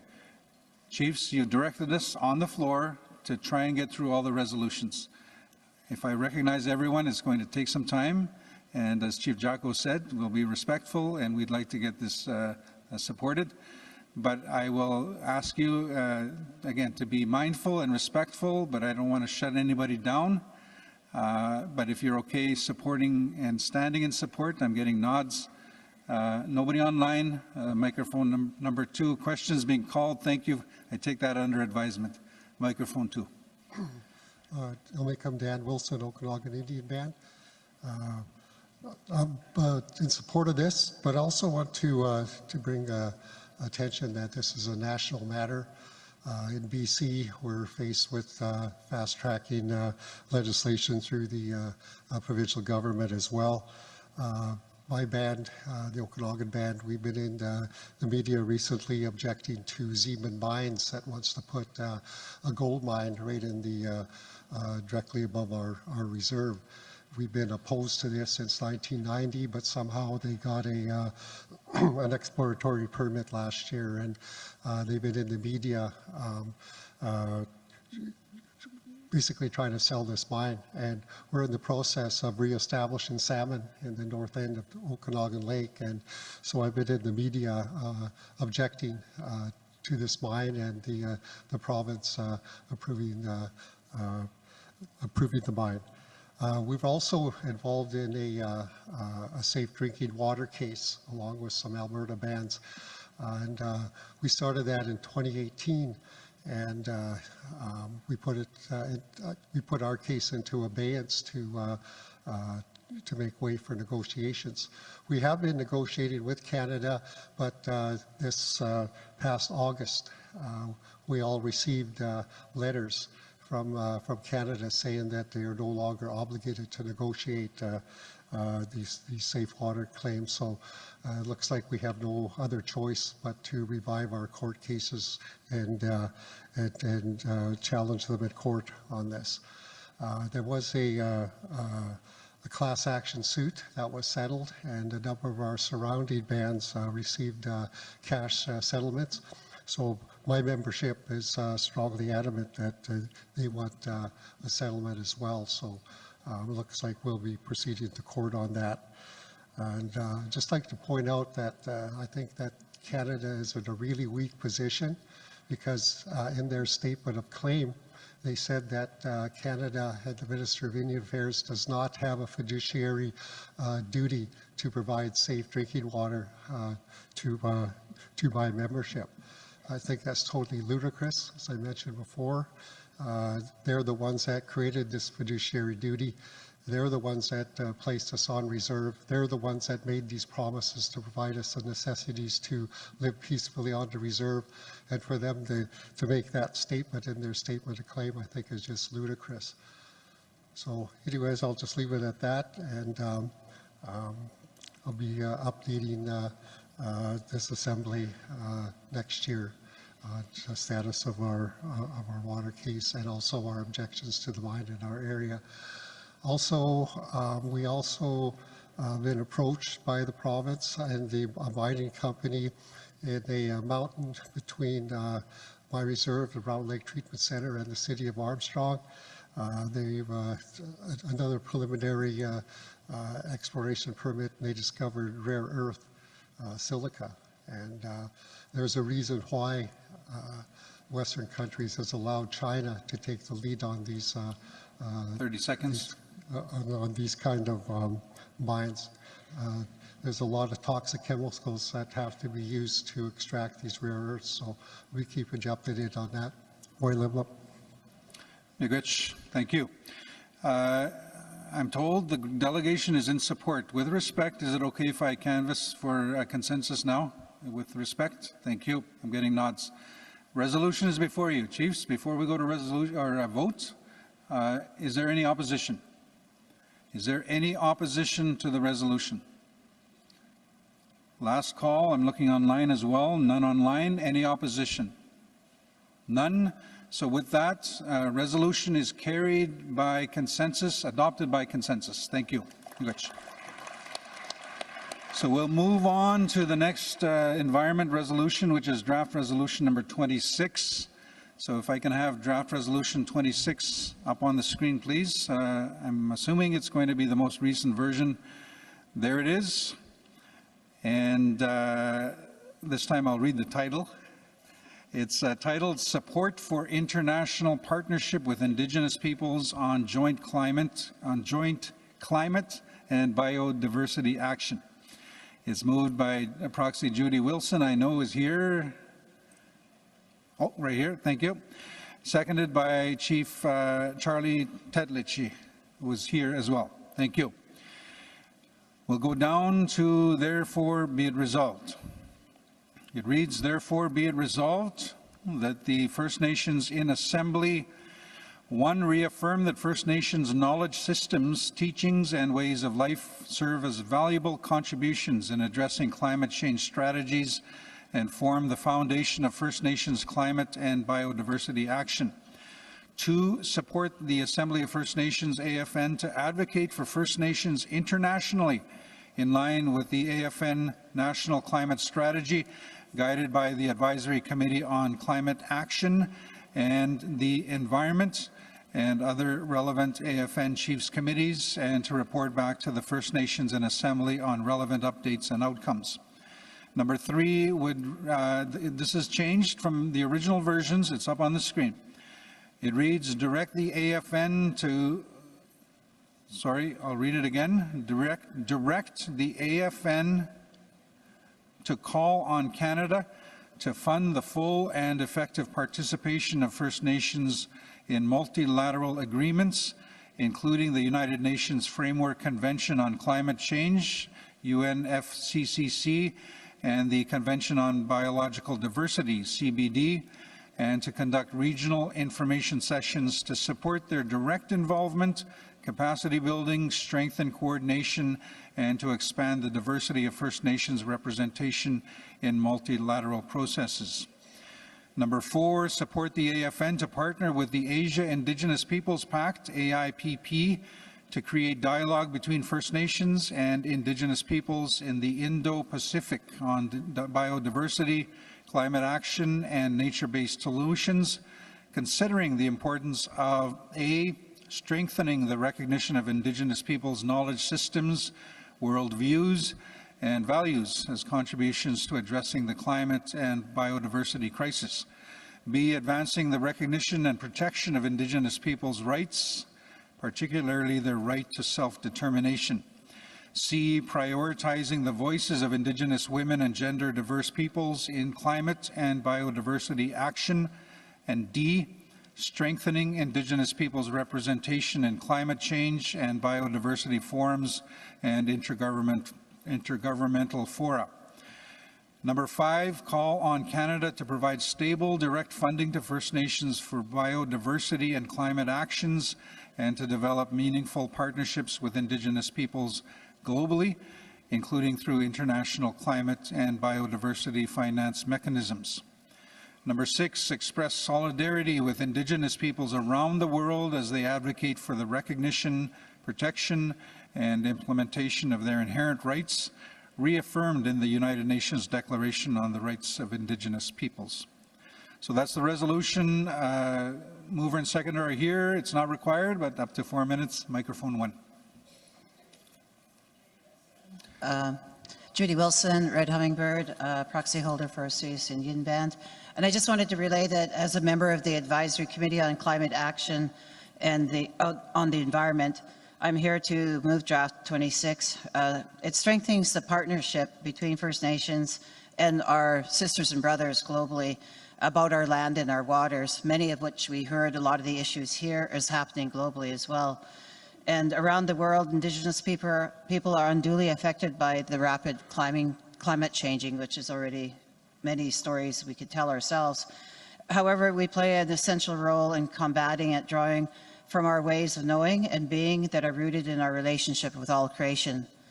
And draft 26 seeks support of the First Nations and Assembly for continuing that solidarity between First Nations and Indigenous people to strengthen climate resilience. And together, by exercising our rights and responsibilities to our lands and waters, our people can advance solutions that restore balance with our natural world. So it's just continuing the work we've been doing with the international arena, but also here to help with climate change.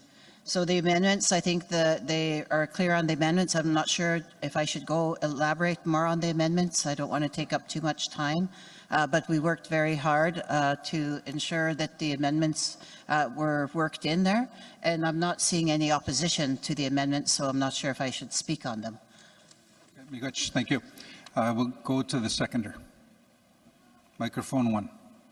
Yes, Chief Robert Charlie Tedlici, Inuvik Native Band, and I also sit on the ACE committee representing the Dene Nation and the 22 chiefs in the Northwest Territories. In our discussions at ACE and at the community levels, we're hearing a lot of impacts that are affecting our people. Our people are land-based, as I've mentioned, follow their subsistence activities and very dependent on the land. And part of the issue for us is that we're in a region that's really remote, and those impacts are impacting our food security. Around the world, there's a lot of climate impacts. Melting permafrost in our region, more forest fires, we're facing drought, changing migration patterns of wildlife, water impacts on the Mackenzie River, which is the second largest river in North America, affecting our people in the NWT, but also all across Canada. We've heard about the impacts, and utilizing our knowledge and partnering with other Indigenous groups across the country, I think will go a long way in trying to mitigate and address some of the impacts that we're facing as Indigenous people. So I'll leave it at that for now. Merci. Merci. So I don't see any interventions here in the room or online, nobody approaching the microphone or raising their hand. So with that, I'm going to check whether we have consensus. Is there any opposition to the resolution before you? Any opposition? Third call, any opposition? I see none online as well. So with that, the resolution is carried and adopted by consensus. Next resolution, draft resolution 39. Draft resolution 39, if we can have that up on the screen, please. And once we have that, I will just get confirmation that we have the mover and the seconder in the room. So if I can have Encore put up draft resolution number 39, please. While we're doing that, I'm going to go to microphone number 1, just waiting on draft resolution 39, please. Microphone 1. James Cutfeet, proxy for Kitchener-Mexibinenwak. I move the resolution. Oh, okay, you're up ahead of me. Yeah, thank you. I didn't even see the list yet. So the resolution is up on the screen now.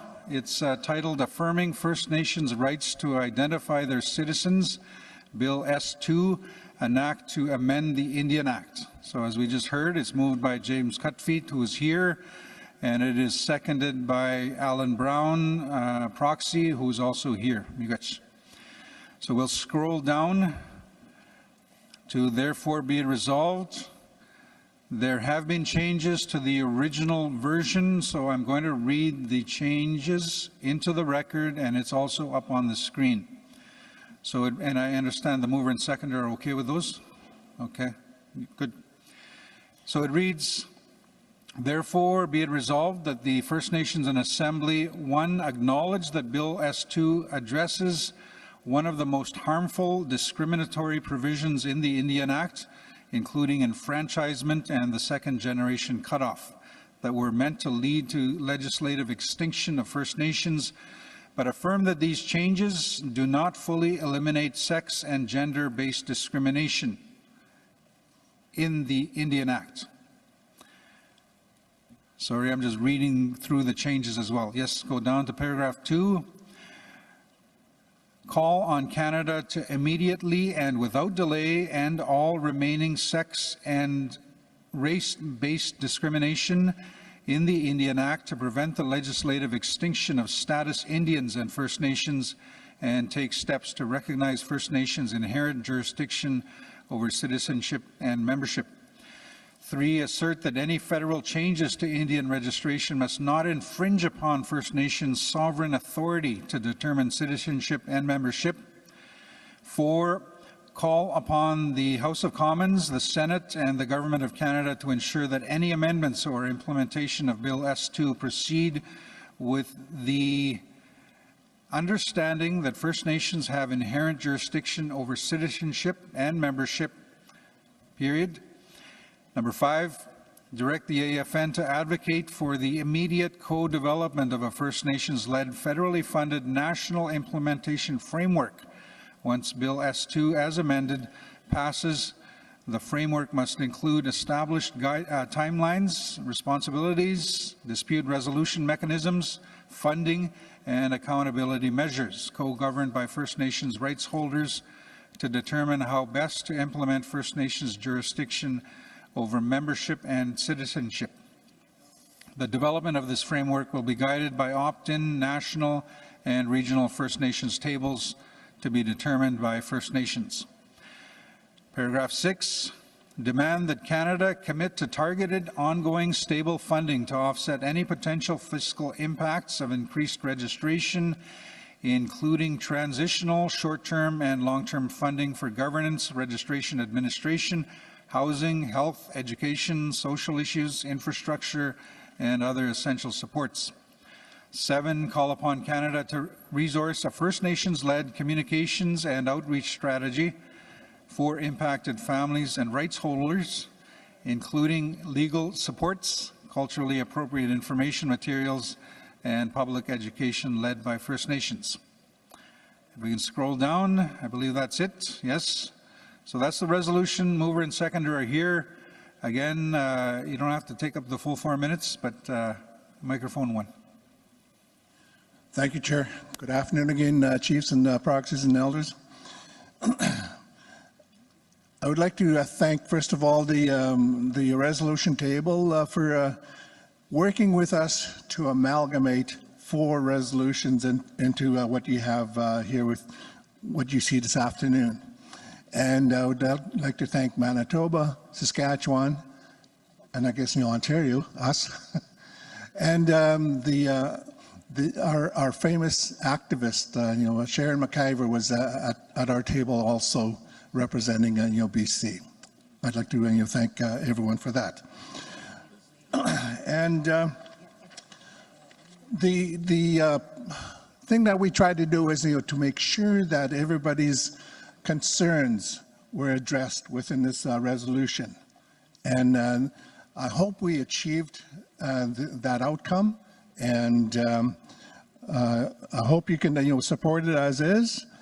And I think one of the things that Chief Morris advised me on was that work to ensure that it's all inclusive. And I would like to add that that it seeks the overall benefit of the unborn and the voiceless children and the parents whose voices need to be heard. So that's what we tried to do when we worked on this resolution.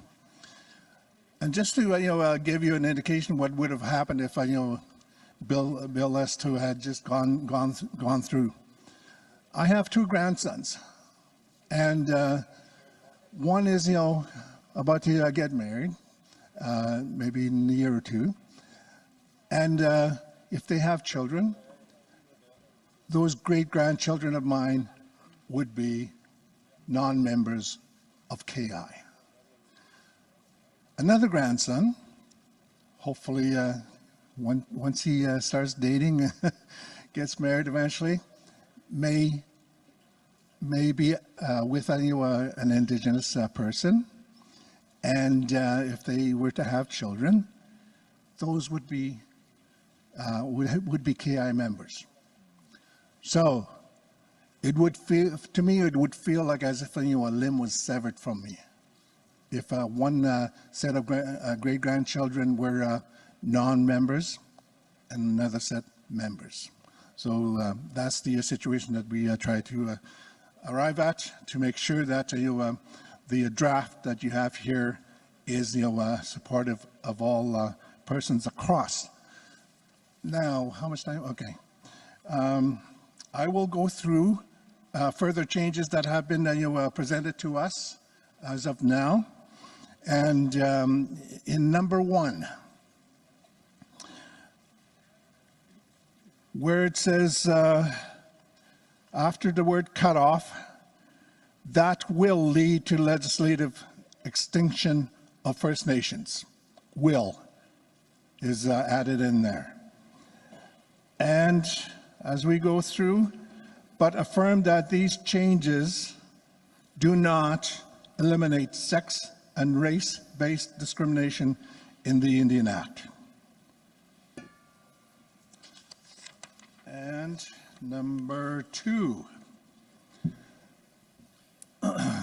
call on Canada to immediately and without delay end all remaining sex and race-based discrimination in the Indian Act. 10 seconds.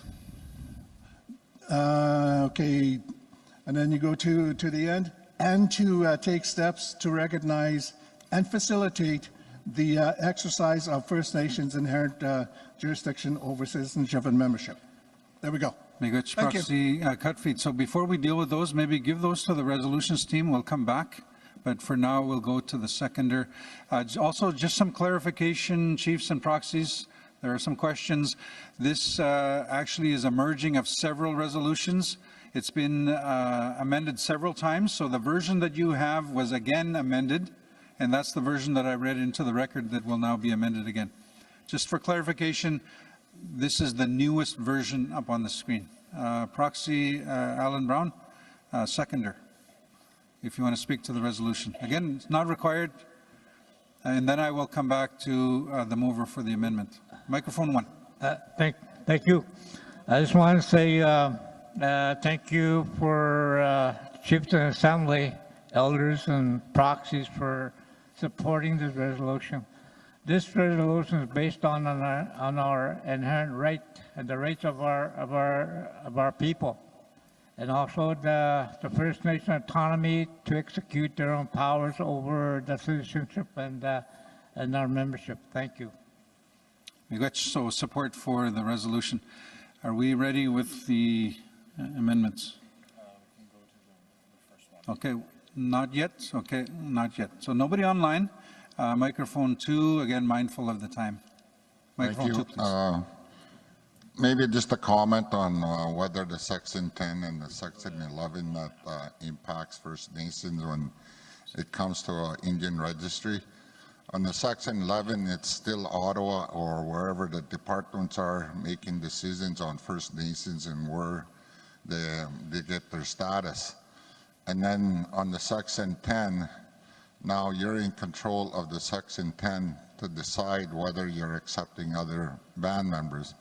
And I think whether it should be a part of this add-on is just maybe something for the thinking tank there, because we're impacted on our Section 11, and we don't make decisions. It's Canada that makes decisions that add on band membership to our Indian registry.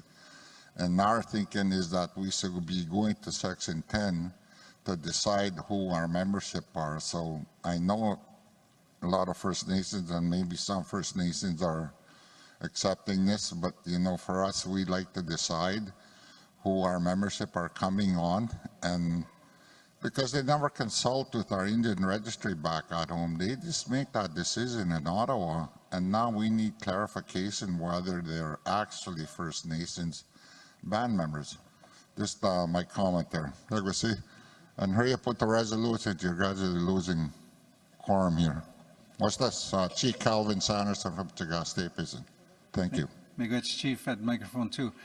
Before we go to microphone 1, we'll deal with the amendment. If I can have Encore scroll up to paragraph 1, and if I can have the team sort of highlight it maybe in yellow, just because I'm looking at all this purple.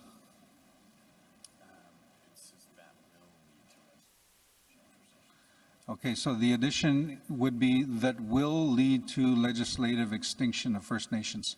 Proxy Cutfeed, is that what you're wanting added? That's what you're wanting? That is correct. Okay, thank you. And seconder is okay with that? Proxy Brown, are you okay with that? You're good, thank you.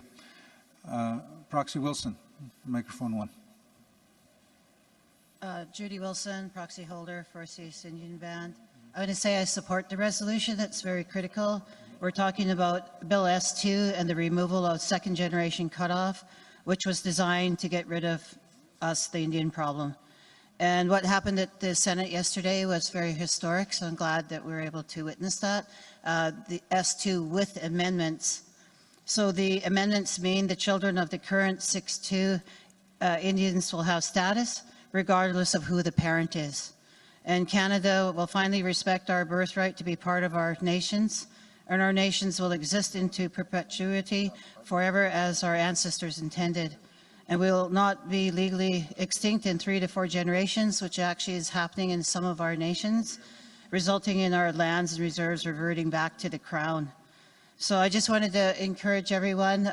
It looks like that, you know, support for this work, but just encourage people to write a letter to to the government, to Carney, in regard to this, to the minister, and copying the senators and MPs to say you support the amendments with the S2 and eliminating the second generation cutoff immediately, and the work that is before us.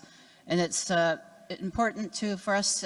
Our kids can't wait. Many are not getting the services and programs that they require, and this is part of the work as leadership that we need to do towards cutting off that second generation cutoff. Thank you. Thank you, Proxy Wilson. We'll go now to the amendment on paragraph 2. I just want to get confirmation. So there's 2 amendments in paragraph number 2. If we can get perfect. So the addition would be race-based, and then the other one is and facilitates the exercise of First Nations inherent rights, or sorry, First Nations inherent jurisdiction. Proxy Cutfeed, is that what you were looking for? Just a nod? Is good? Thank you. Proxy Brown, Minuid. Okay, thank you. Was there another one? Okay, that's good. Nobody online, so microphone 2. Good afternoon, Chief Wilfred King, Kiasagi Nishnabek, Gulby First Nation. I'm fully supporting this resolution. You know, we're not talking about strangers here. We're talking about people that are connected to our community. We're talking about people that are directly related to members of Chief and Council, members of the community. These are not strangers. These are our people. And I fully support this resolution, and it should be passed. Miigwech. Miigwech. Microphone 1. Good afternoon. Chief Mark McCoy from Batchewana First Nation. Just a short friendly amendment to therefore be it resolved at the end of number 3, and further that any amendments will not proceed without adhering to consultation to the constitutional principle of duty to consult, free, prior, informed consent. Miigwech. Miigwech. So that is paragraph number 3, if I heard correctly. Chief McCoy. And does the resolutions team have that yet? Not yet? Okay. We're just working on that. If you can stand by, Chief McCoy. Miigwech. Other than that, I don't see anybody else. So after that, I'm going to see if we have consensus. I haven't heard any opposition. So right after that, I'm going to see if we have consensus. I just want to get clarification on the amendment.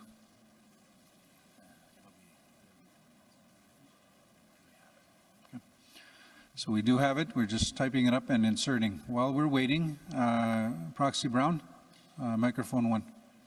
Yeah, there is a further amendment requested.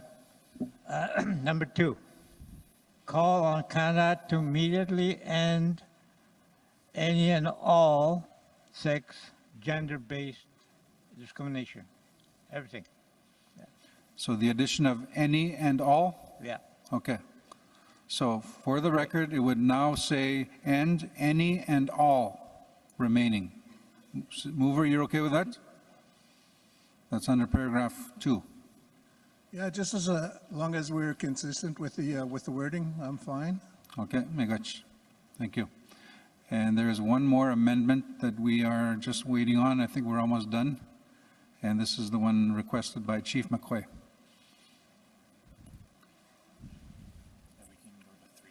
So if we can go down to paragraph 3. There it is. It's in yellow. So Chief McQuay, just to clarify, so this says, and further, that any amendments will not proceed without adhering to the constitutional principle of the duty to consult and free, prior, and informed consent. Is that correct? You got okay. Thank you. And mover, you're okay with that? Seconder? Okay. We'll go back to paragraph number 2. And I think that was any and all. We've already got approval for that. Was there another one?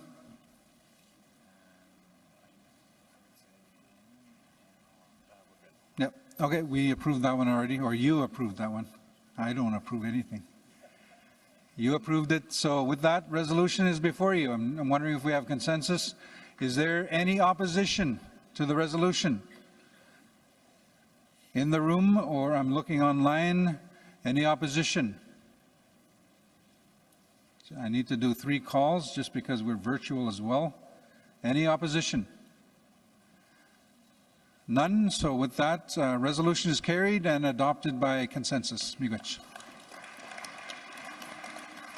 So we are now going to another bundle or basket of resolutions, 2 resolutions dealing with mining and infrastructure. So they are draft resolutions number 28 and 29, I hope. Yep. So we'll start with draft resolution number 28. If we can have it up on the screen, please. So draft resolution, we see it up on the screen. It is titled Support for the Initiative for Responsible Mining Assurance Standard. It is moved by Chief Edward John. Chief John, are you in the room? Chief Edward John. I'm looking virtually as well. I don't think Chief John is online. Otherwise, I will be calling for another mover. Seconder is Deputy Chief Harlan Schilling. Deputy Chief Schilling, are you here in the room? Deputy Chief Schilling. Otherwise, I will be asking for another mover and seconder. If anyone is in a position to move or second, if you can just approach the microphone. Just give me 1 second. I just want to consult with our team. Okay, you'll move or second? Okay, go ahead, microphone 2. Good afternoon, Proxy Hardy, Nemaguskagan. I support the motion. Miigwech, Proxy Hardy will move. Do we have a seconder?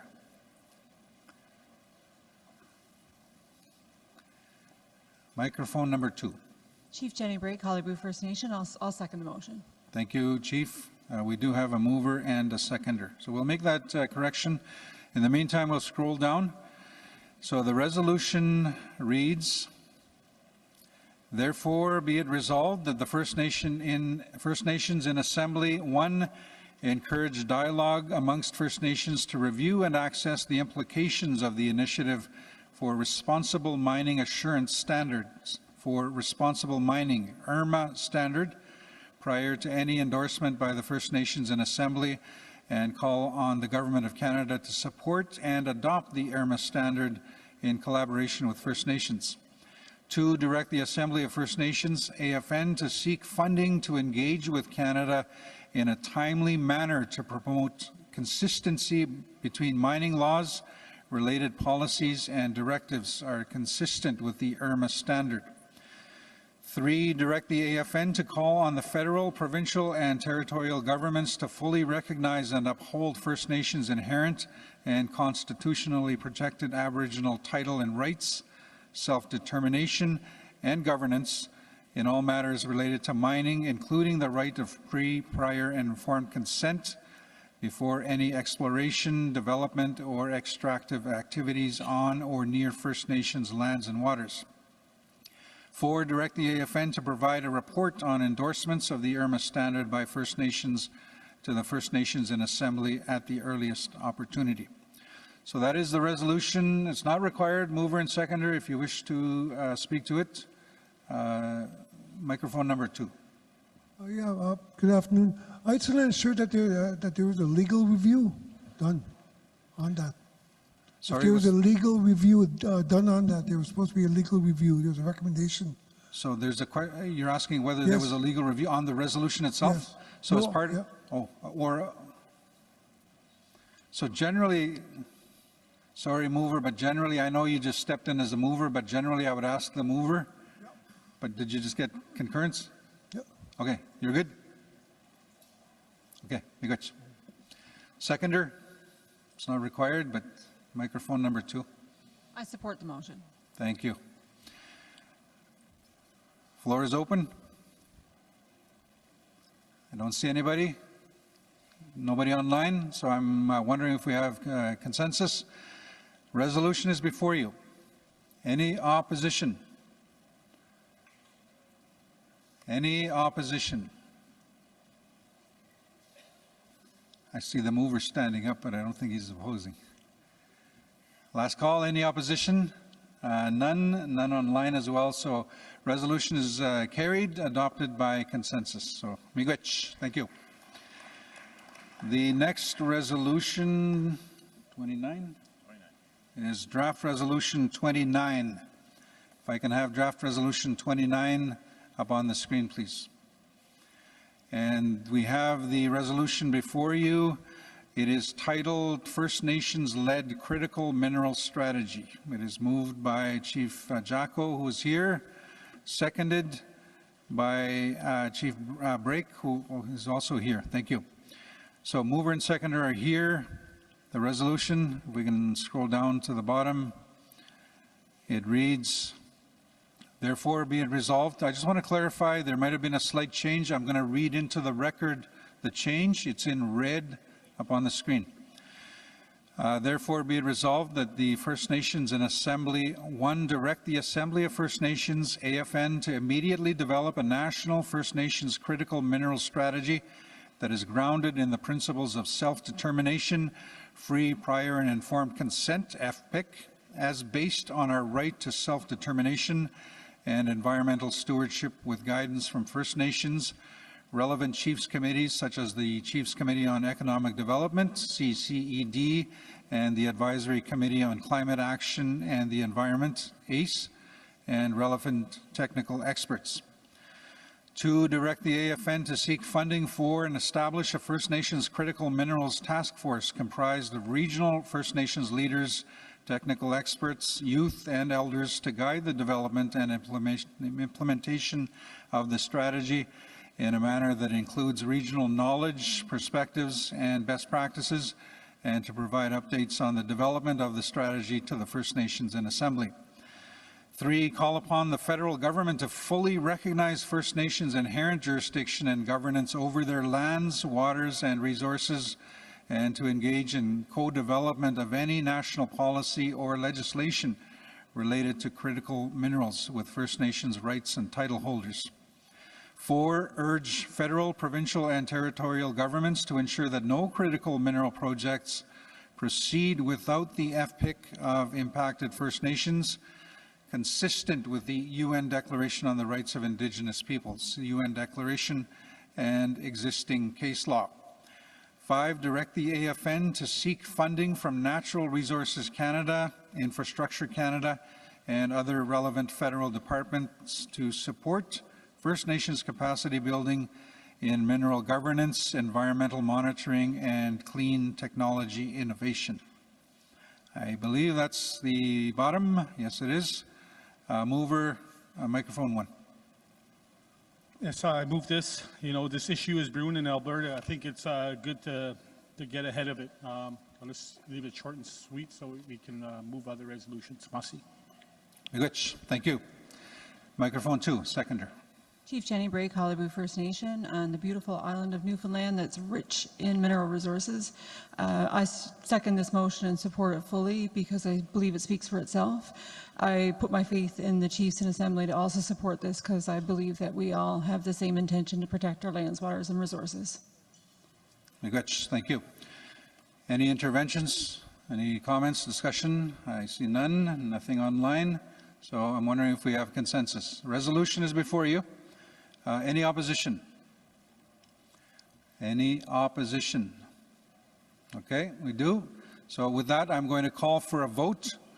So Encore, if you can please open the polls. Chiefs and proxy representatives, we are going to a vote. You should be getting an email very shortly. If you don't, you can use the previous email. And you can cast your vote, again, in favor, opposition, or abstention. So we'll give it a minute here. You should be getting your emails. The email may say that it is a basket, but it is the one resolution that we are voting on. That's draft resolution number 29. Or is it 28?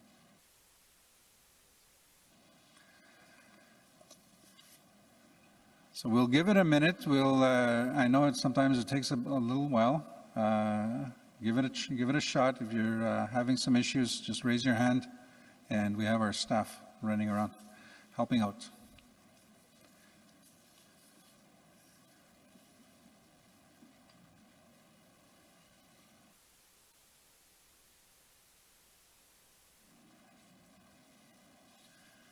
And I really want to acknowledge and thank you for respecting the fact that we do have many more chiefs that are bringing forward their resolutions, and we are being efficient with our time and going through and making decisions.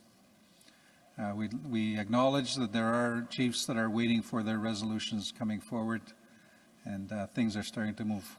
Miigwech kadinnawa. Kananas kaminawa. So resolutions are coming through. We'll give it another minute or so.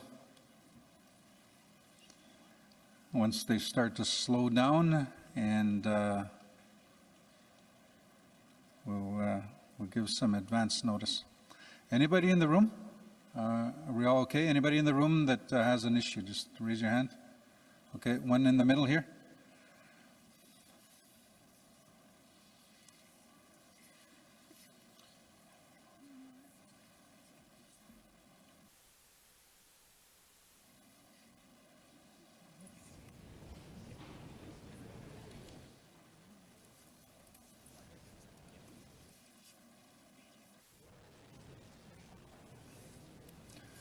So the votes are still coming in, and I know there's one, maybe two that we're assisting here in the middle section.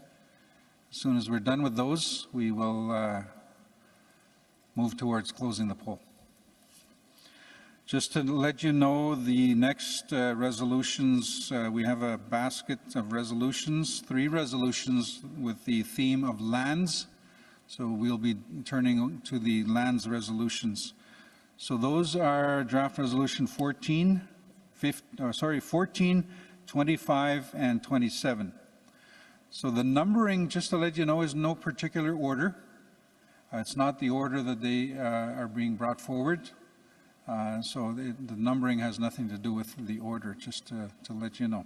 So it's draft resolution 14, 25, and then 27 up next.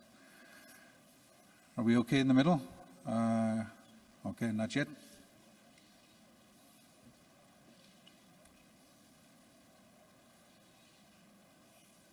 Again, next resolutions, if we can stand by, movers, the resolutions, we are coming to 14, 25, and 27.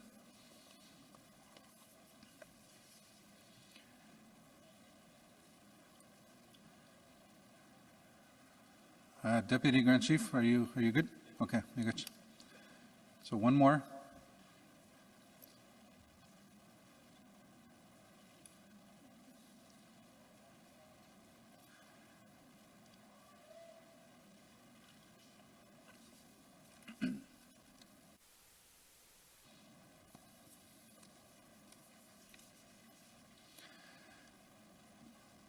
So Proxy Hardy, I know, will advise us once he decides that it's fine, that he's willing to have the polls closed. He will let us know when we can proceed if he's still having challenges. We're good? Okay. Thank you. I got the thumbs up. So if we can close the polls, please. Close the polls. Thank you. And I have the results up on my screen. And just tallying the results. It's fairly quickly. And the resolution, okay, thank you. If we can have it up on the screen, please. So resolution before you, 92.2% in favor, so the resolution is carried. Good. We're going to move right along. This next basket of resolutions, we'll start with draft resolution 14.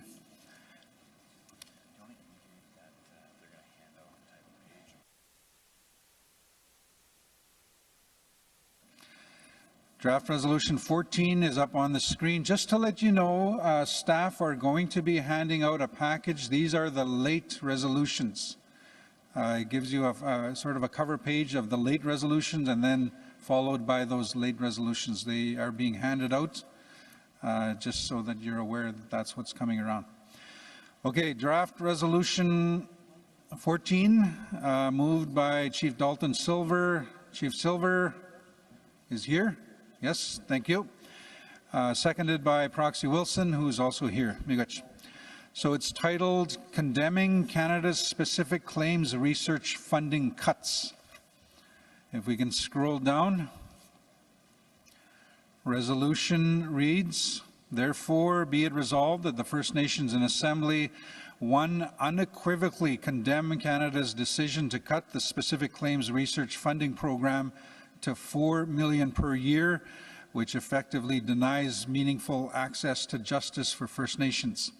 2, direct the National Chief, the portfolio holder for lands, and the Chiefs Committee on Lands, Territories and Resources to coordinate with First Nations and the National Claims Research Directors on an urgent advocacy campaign. 3, direct the National Chief to call on Canada to commit to immediately increase the Specific Claims Research funding envelope starting in the 2026-2027 fiscal year to reach a minimum of $35 million to better reflect First Nations' actual needs and to ensure First Nations are able to exercise their right to redress for their historical losses through their delegated claims research organizations or directly as they so choose. 4, direct the National Chief to call on the Minister of Crown Indigenous Relations to co-develop in full partnership with First Nations a reformed Specific Claims Research funding model that is transparent, equitable, needs-based, and grounded in the United Nations Declaration on the Rights of Indigenous Peoples, the UN Declaration, treaty rights, and First Nations' right to choose their own representatives and research mechanisms. 5, call on Canada to maintain a $35 million research funding envelope until a reformed Specific Claims Research funding model has been fully co-developed and endorsed by First Nations. So that is the resolution. Mover and seconder are here. If you wish to speak to it, you don't have to take the full 4 minutes, but microphone 1. Thank you, Mr. Chair. Only briefly, I just want to say, thank you for having this on the floor. It was passed over the last time with all the business we had, but I just want to say, that we really need the support, and I think anybody involved in specific claims needs the support and the advocacy from those that have direct contact with the ministries, and appreciate all the different caucuses that entertained our colleagues, myself in some cases, to hear what it is we're talking about here. And I mean, I was talking with some others, and I do believe this is strategic on behalf of the federal government, and that the settlement of these claims, some of which are in the middle of negotiations right now, would put our people in a heck of a lot better place economically, and see us able to pursue the economic opportunities in our area, which would add to the economics of the country itself. And what's happening, we see in BC, is that the government is moving forward and offering us small pieces of their huge projects coming through our territories, but denying us the opportunity to move towards independence ourselves. So I think we need a heck of a lot of support in the area. Thank you very much. And I'll turn it to Judy. Thank you. Thank you. Seconder. Microphone 1. Judy Wilson, proxy holder for Sirius Indian Band. I just want to underscore what Chief Dalton Silver is saying, and thank you for taking time for us to present to your caucuses and on the floor here today. But I also wanted to say we still need the letters to Carney to be done. I've seen the inboxes being filled with the letters to Carney, but I'd also urge the chiefs and the proxies and leadership to also write to the opposition critics and also contact your member of parliament. And I do have a toolkit, a research funding crisis toolkit. I have them here and I can hand them out to the ones that want them, that who haven't may have sent the letter to Carney already. Thank you for everyone for their support and ongoing work they're doing in their respective territories on research and on their specific claims, but in general land claims. Thank you. Thank you. Floor is open. Microphone 2. Chief Kelsey Jacko for Coal Lake again. I'm totally supporting this. You know, this is a really direct impact to my nation. We have numerous claims in there. I wish the time limit would speed up. Cuts to this program could have direct impact on nations currently pursuing and looking to pursue specific claiming. And that's all I got to say about that. Must you chose. So let's support this.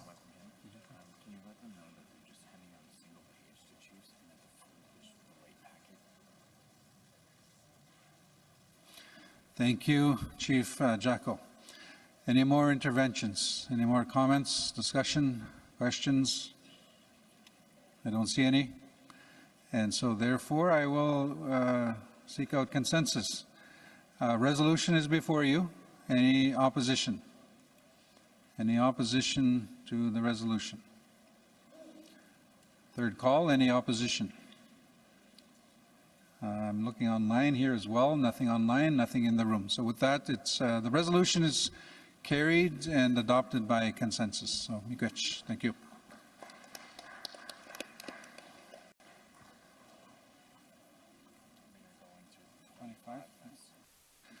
Next one is draft resolution 25. Draft resolution 25, if we can have it up on the screen, please. And the resolution is titled Affirmation of Indigenous Jurisdiction and Recognition of the Quatsino First Nation Declaration of Title and Relationship. It is moved by Proxy Morash, who is here, and it is seconded by Proxy Alec, who I'm assuming microphone 1. Thank you. So if we can scroll down, the resolution is up on the screen.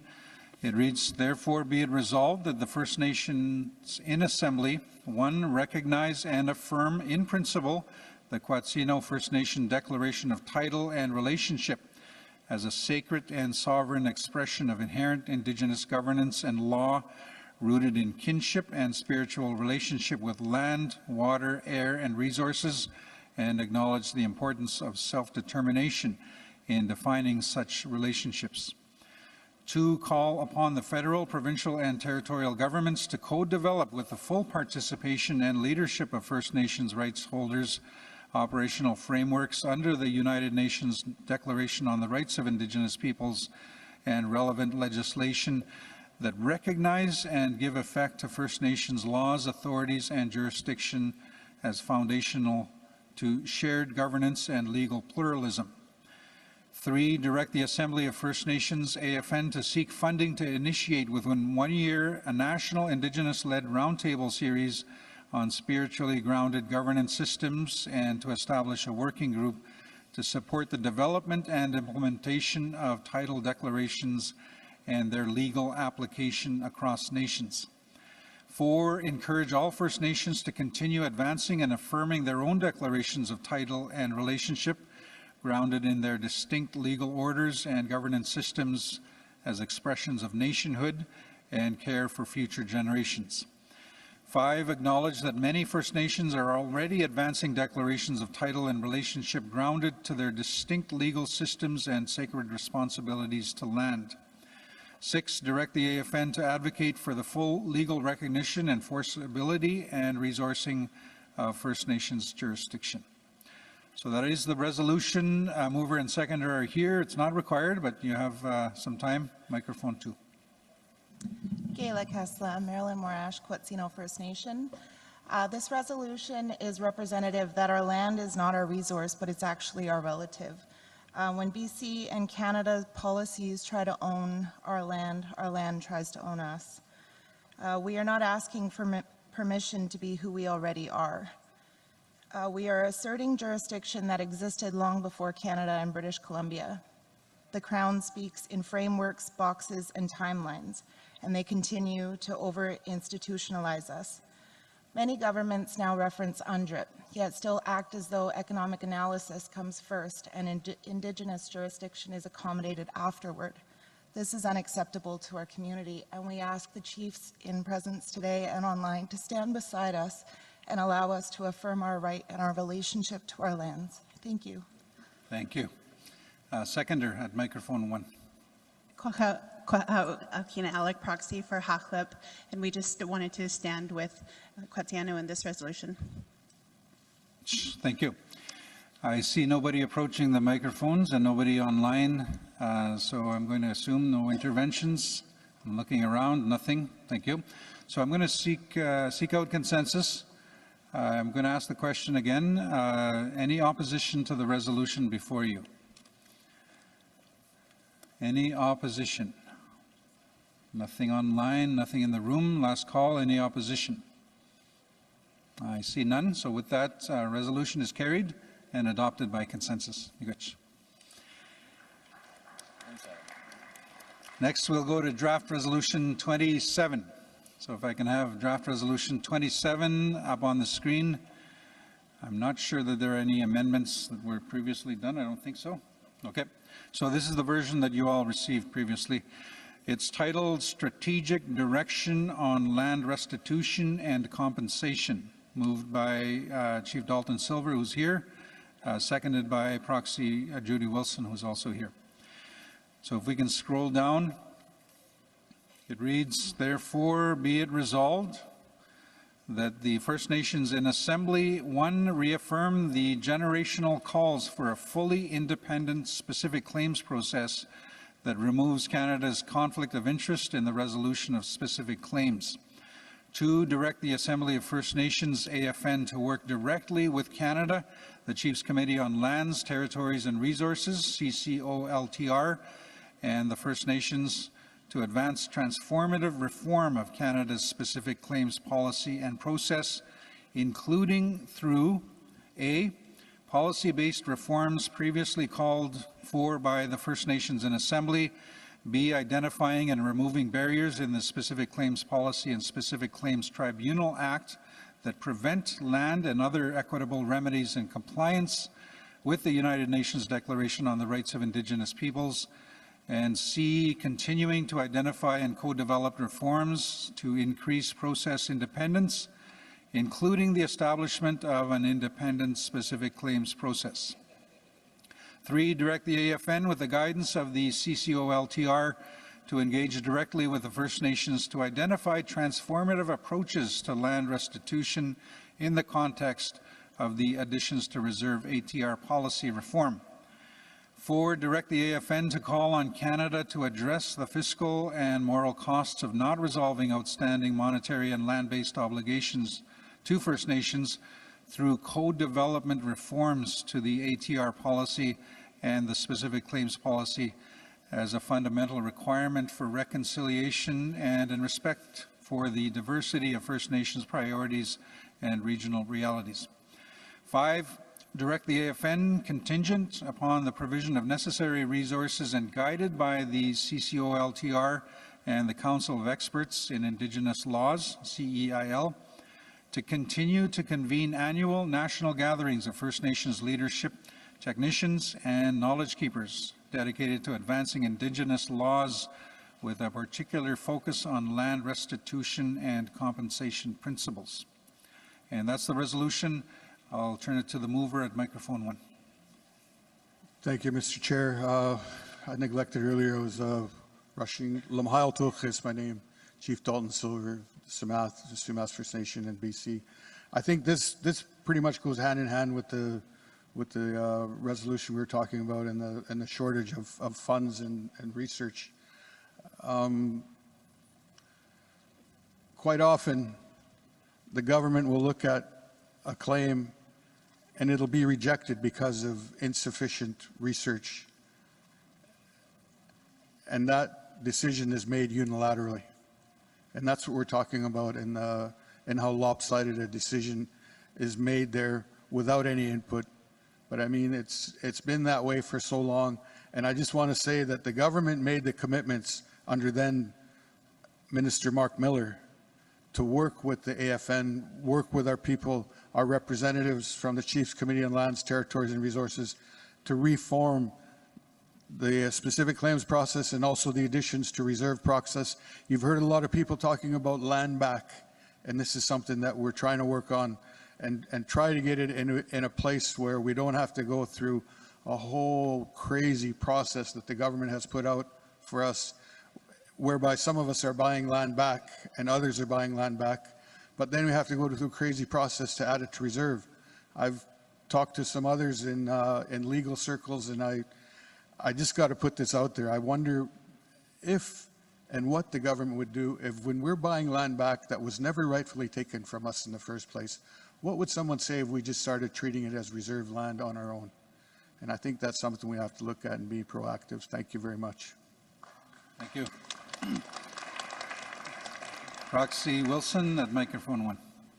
Yeah, I just wanted to, Judy Wilson, proxy holder, Suez and Union Band. I just wanted to thank everyone for listening to us again, especially this issue. It's been happening since 1973, since comprehensive and specific claims were divided without consultation to us. So these are the processes of government, but still government has responsibilities, especially when there's a conflict of interest, and that's what we're getting at when we say an independent process. And we've all worked at this for such a long time, and many are backlogged in specific claims, and also the same thing with additions to reserves. So this is the work to resolve that. Thank you. Thank you. So the resolution is before you. I'm going to turn to microphone number 1. Looks like Chief Miracle. Microphone 1, please. Before a claim can be settled, Canada requires that you deal with a municipal interest. It's usually a taxation issue, and the policy has been 5 years of taxes. A lot of municipalities are not accepting that. There's no standard rule, so First Nations are left to the greed of the municipalities in order to get a claim settled. And so there should be legislation that governs or some government policy that directs that, that's communicated to the municipalities that this is all they're going to get, so because that frustrates the settling of claims and getting land back to the First Nations. In often cases, in our case, the land was never surrendered in the first place. Thank you. Chief Miracle. I do not see any other, maybe yes, microphone 2. Yeah, Chief Dan Wilson, Okanagan Indian Band. Yeah, we've been involved in the specific claim process for a number of years. The first one we settled was in 1984, and we sold the head of Cal Lake in Vernon for $4.4 million. And we regret that to this day because anyone born after 1985 were not allowed to participate in that settlement. We settled another one in 2002, and at that time around, we purchased a 2,200 acre ranch just above our reserve, and we had Minister Robert Nault at the time of Indian Affairs, and he got on the local television station and said that they were going to fast track that into reserve status, and we still haven't got it into reserve status. So I just wanted to make everybody aware of that it's the province does put a lot of roadblocks in there. Right now, what's holding us up is the province is using doctrine to discovery language. There's no way that we could agree to that.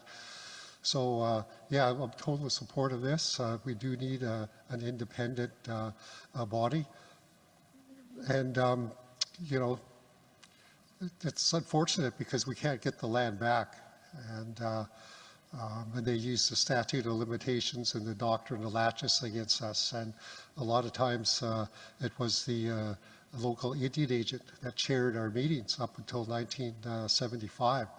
So that was a lot of reasons why we couldn't pursue our claims.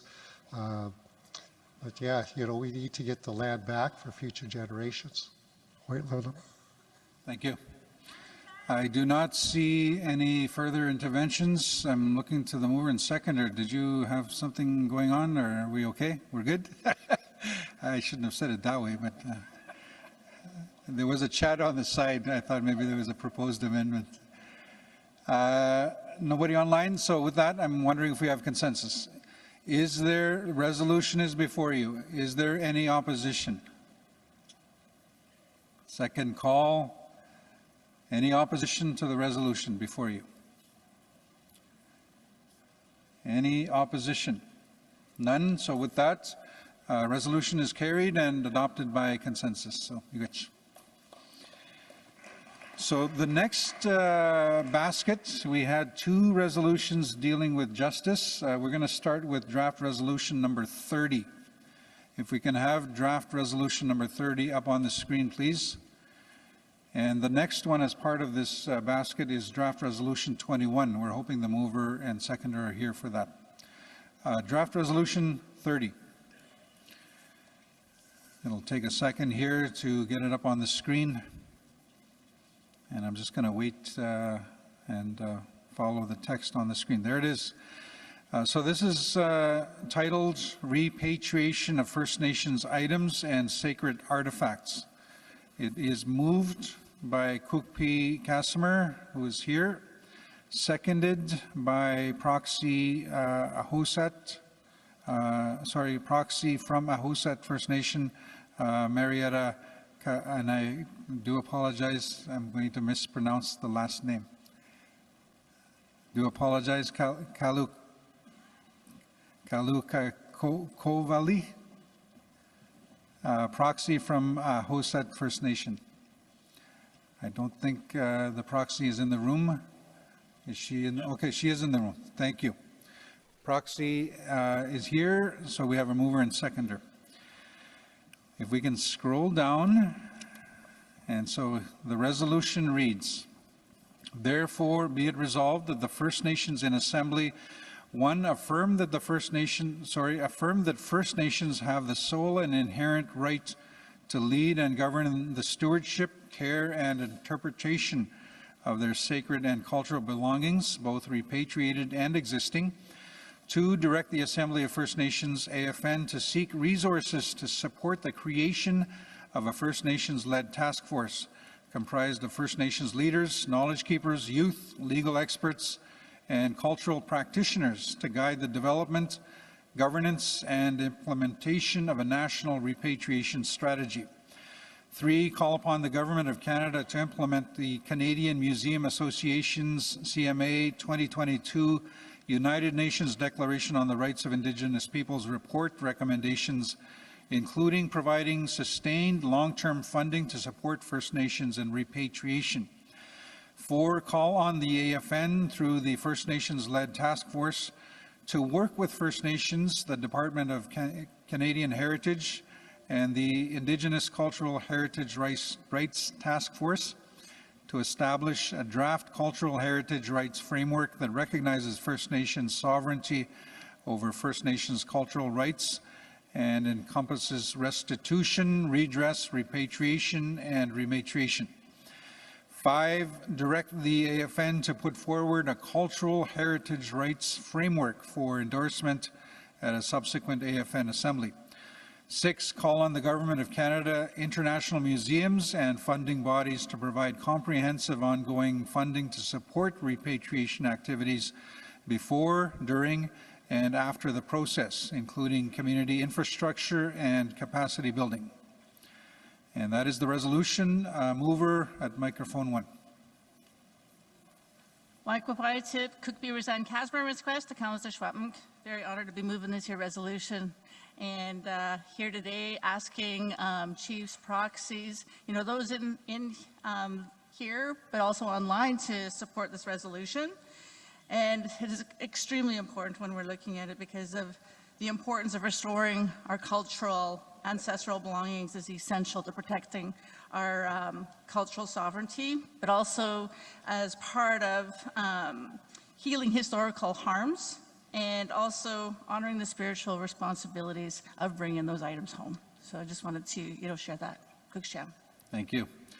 Seconder not required, but there is an opportunity. If not, that's okay. So I do not see any interventions on the resolution. Nobody online, nobody in the room. Oh, we do. I'm going to go, we'll be going to microphone number 2. So it's almost 4 o'clock. We had until 4 o'clock. We're going to take a few more minutes trying to get through all the resolutions. We'll do the best we can. Microphone 2. Good afternoon, everybody. Chiefs, delegates, staff. Chief Calvin Bruno from Papa Chase First Nation, Edmonton, Alberta. I just want to see if we make an amendment or addition. And that's to direct the AFN to address the federal government to create stronger laws for protection and repatriation of human remains and sacred artifacts. The reason why I say this is because at the moment, we have Indian Act, which doesn't say very much or if anything at all from Alberta, and laws there are very limited as well. And there is an act about repatriation and human remains, but it only relates to the Blackfoot and Treaty 7 and doesn't cover the rest of the other treaty areas. And so right now we relied on NAGPRA, North American Graves and Repatriation Act of 1990. And that we can use as our efforts to have human remains and artifacts returned to each nation. A good example is you see a documentary with a Haida Gwaii. Back in the 90s, they found out they had human remains and artifacts at Boston Museum. And they used NAGPRA to help them to transfer these human remains and artifacts back to their community. So it's possible. But we need to strengthen Canadian laws. That applies to both America and Canada.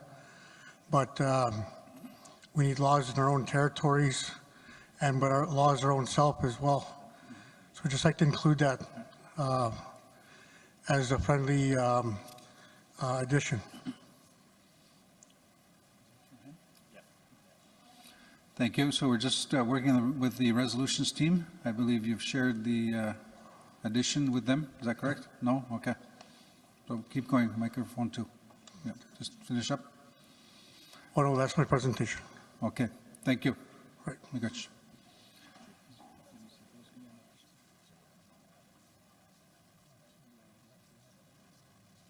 While we're doing that, I'm going to go online. We have a hand raised, Chief Carr, Chief Laurie Carr. Chief Carr, if you can just unmute at your end, we'll do it at our end as well. Go ahead. Chief Carr. Okay. Good afternoon. Thank you. Chief Laurie Carr, Hiawatha First Nation. I just wanted to ask for a friendly amendment, actually 2 of them, perhaps in number 4 and number 6.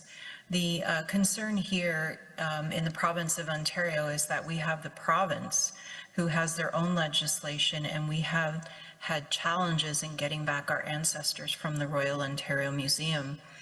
And there was over 200 of our ancestors there. We do have them now waiting for rematriation, but the issues that we had because of their legislation took us a number of years. So I was hoping in number 4 we could add the provinces where necessary, and in number 6, call on Government Canada, International Museum, provinces, and funding bodies.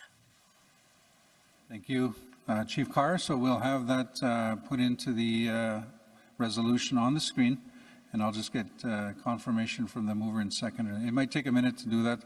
We may just stand by. We may come to you for the text. If you can actually reread it, and after you reread it, I might get you to put it in the chat. If you can read the proposed amendment again, please. We lost your audio. Encore, if we can. Oh, there you are. Actually, I think we have it. I think we do have it now. I think Chief you Doc. have it. You do. I can see it on screen. Great, thank you. Thank you. Miigwech. So if I can have Encore put that up on the screen. We're still dealing with the other proposed amendment, but let's go to this first. If I can have the resolution with the amendment up on the screen. There it is. So this is paragraph 4, the addition of provinces where necessary. And then under paragraph 6, the addition of provinces. Just want to confirm, is that correct? Yep. Is there another one? Okay, so it's those two. Mover, are you okay? Seconder, I lost the seconder. She's back here somewhere. Oh, you're over here. Thank you. You're good? Thank you. And we're working on the other proposed amendments. I think we need some more time, so I'm going to go to microphone 1. I just want to confirm, red lanyard, correct? You look like you're bundling up. I'm a cold chicken. Thank you, Mr. Chair. My name is Clark O'Gala. I come from the House of Seasot in Muachit Muchla Territory on the west coast of Vancouver Island. I can proudly say I'm not an Indian Act chief. I'm a hereditary chief for my nation. We don't have the electoral system at home. I've had my chieftainship given to us by the Creator. You know, it's something I carry really sacred with me. But I just want to speak in support of this because I just want to tell you my little story from our nation. 122 years ago, we had a whaler shrine stolen from Muachit Territory. It wound up in the American Museum of Natural History. And there was 13 skulls, the entire building, and the carvings of men. And that's where whalers used to go to prepare themselves spiritually before they went out whaling. And I got put on the board to get it back, and they asked me what I wanted to do. And I said, number 1, no Zoom meetings. Number 2, no phone calls. Let's go to New York and actually talk to the people that make decisions. So 3 of us flew to New York, and we met with the president and CEO of the American Museum and told them we wanted it back. And without resistance, we got it back, but they said we had to pay for the transportation. There was so much stuff we had in there, we had to hire a semi-truck to get it loaded and driven all across to Gold River on Vancouver Island, and we hired a helicopter to take it out to Friendly Cove where it was taken from. And I hope that all of us First Nations people get everything back from museums because they don't belong in there. They're sacred rattles, masks, talking sticks. You know, they have no business being in there. You know, we had a Huehue mask in the museum in UBC in Vancouver, and when my dad died, the lady called me and said, "Can we display this mask?" And I asked her what my dad said, and he said no. I said, well, there's your answer. I said, and she says, why do you say that? I said, because my dad always said, when you get a mask or a rattle, you wrap it up and you put it away, because when you open it up, it comes alive. And they're really sacred. They don't belong behind glass. So I fully support this resolution. Thank you for your time, Mr. Chair. Thank you. So going back to the proposed amendment, so this would be an additional paragraph. It would be number 7, and it looks like our team is just finishing that up. I just want to get confirmation that they're done. Are we good? Okay. So it says direct the AFN advocate to the federal government for stronger legislation to strengthen repatriation efforts, repatriating ancestral remains and ancient artifacts. So that's the change. Going back to number 6 as well, the last section of that paragraph has been scratched. Mover, are you okay with that? You're good? Seconder? You're okay? Thank you. No more interventions? With that, I'm going to ask resolution before you. Any opposition? Opposition? Any opposition? None online, none in the room. So with that, resolution is carried by consensus, adopted. Thank you. I'm going to try and keep going as much as I can. I'm going to go to, there's another group, another basket dealing with rights. So we're going to start with Draft Resolution 34. Draft Resolution 34, if we can have it up on the screen, please. This resolution is titled Clarifying Approaches to Métis Rights in First Nations Territories. As soon as we get it up on the screen, I will confirm that the mover and the seconder are here in the room. Again, Draft Resolution 34. So the resolution is moved by Chief Dennis Pache. Chief Dennis Pache, are you in the room? Yes, Miigwech. Seconded by Chief Raymond Brown. Chief Raymond Brown, are you in the room? Otherwise, I will be looking for another seconder. I am going to go through and read, and then I will come back and I'll see if we have a seconder. Unless anybody wants to approach right now, you've had the resolution package for some time. Okay, Chief King, you're going to second? Okay, thank you. We do have seconder, Chief Wilfred King. If we can scroll down, it reads, therefore be it resolved that the First Nations and Assembly, 1, reaffirm Assembly of First Nations AFN Resolution 55-2024, continued rejection and denouncement of Métis illegitimate rights assertions, including continued calls to the Government of Canada to immediately develop and implement public, comprehensive, appropriate, consistent, and whole-of-government distinctions-based approaches and frameworks with respect to Canada's relations with First Nations, Métis, and Inuit in consultation and cooperation with First Nations rights holders. 2, call upon the federal government to ensure that any approach to recognition does not diminish, infringe, or supersede existing treaty First Nations rights or unceded First Nations rights in the same territory. 3, call upon the AFN to support First Nations for engagement with Canada through the development of tools, guidance, and supporting materials to engage with Canada, Inuit, and Métis peoples on the development of these approaches and/or frameworks. 4, direct the AFN to advocate that any federal framework for defining and recognizing Métis rights must A, be grounded in Section 35 of the Constitution Act 1982, Supreme Court jurisprudence, and the United Nations Declaration on the Rights of Indigenous Peoples. B, include a transparent, distinctions-based process for identifying and verifying rights holders in overlapping territories. C, require the Crown to engage in formal consultation and consent processes with First Nations before extending rights recognition to other groups in those territories. And D, provide the necessary resources and sustainable needs-based funding for consultation and negotiation. Number 5, call upon all provinces, including the province of Manitoba, to immediately disclose its current process for identifying rights holders in territories where numbered treaties, unceded inherent First Nations territories, and asserted Métis territories overlap, and to suspend any rights recognition processes that risk infringing upon First Nations rights until the distinctions-based framework is in place. Number 6, direct the AFN to provide a report at a future assembly summarizing implementation of this resolution, including through informing First Nations on existing Crown practices across Canada in overlapping rights contexts to support future First Nations policy positions to safeguard First Nations jurisdiction, title, and treaty rights. So that's the resolution before you. Mover at microphone number 2. Thank you, Mr. Chairman. It's been quite a journey to get this resolution to the floor. Thank you for the Assembly for giving me time to speak. My name is Dennis Pache, Chief of the Dakota Teepee First Nation. I know last September we tried to get it on the floor. We couldn't get it on the floor. Ran out of time.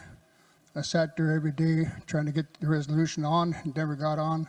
And then I got on to National Chief, told me the executive might deal with it.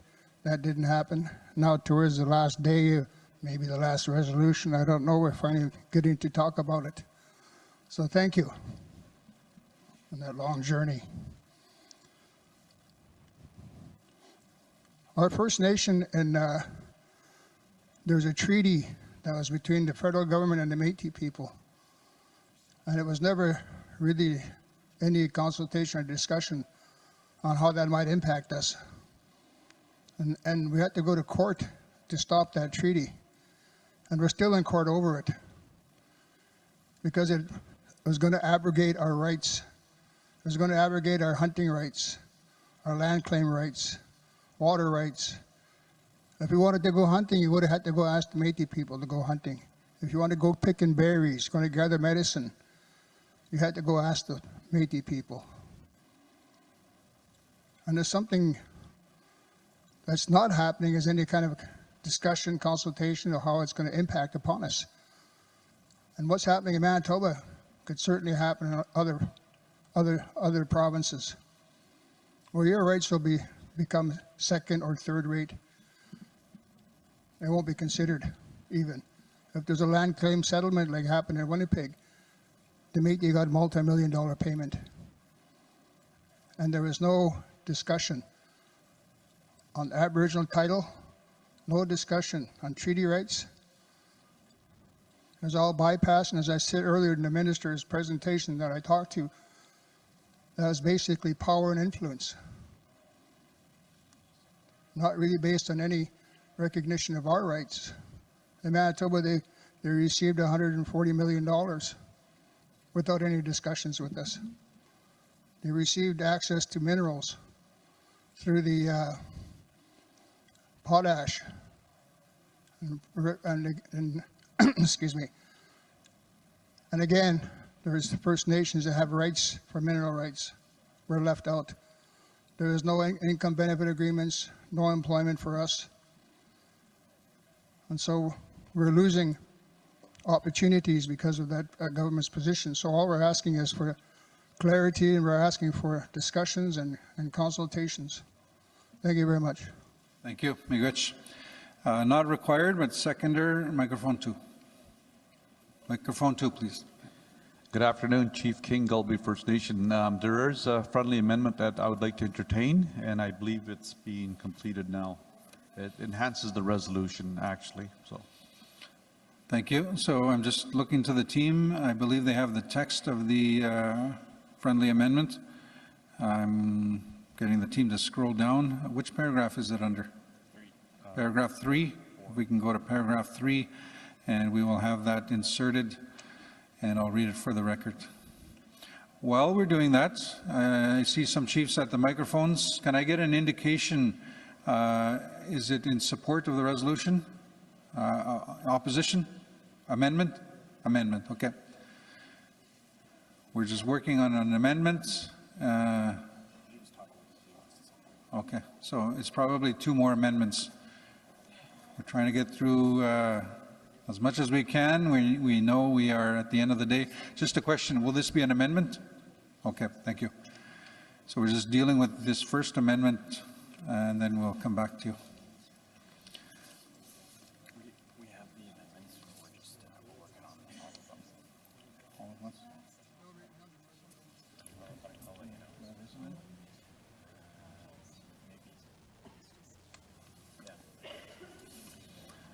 So we have 2 amendments at microphone 2 and then 1 at microphone 1, but we just want to make sure we get it all in order. While we're doing that, I don't see anybody else approaching any microphones, so I just want to confirm I don't see any opposition. Chief Jacko, no opposition? Okay.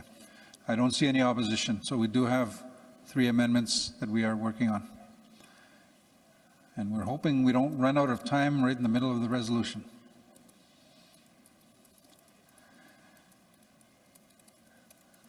I know the team is just working on the amendments.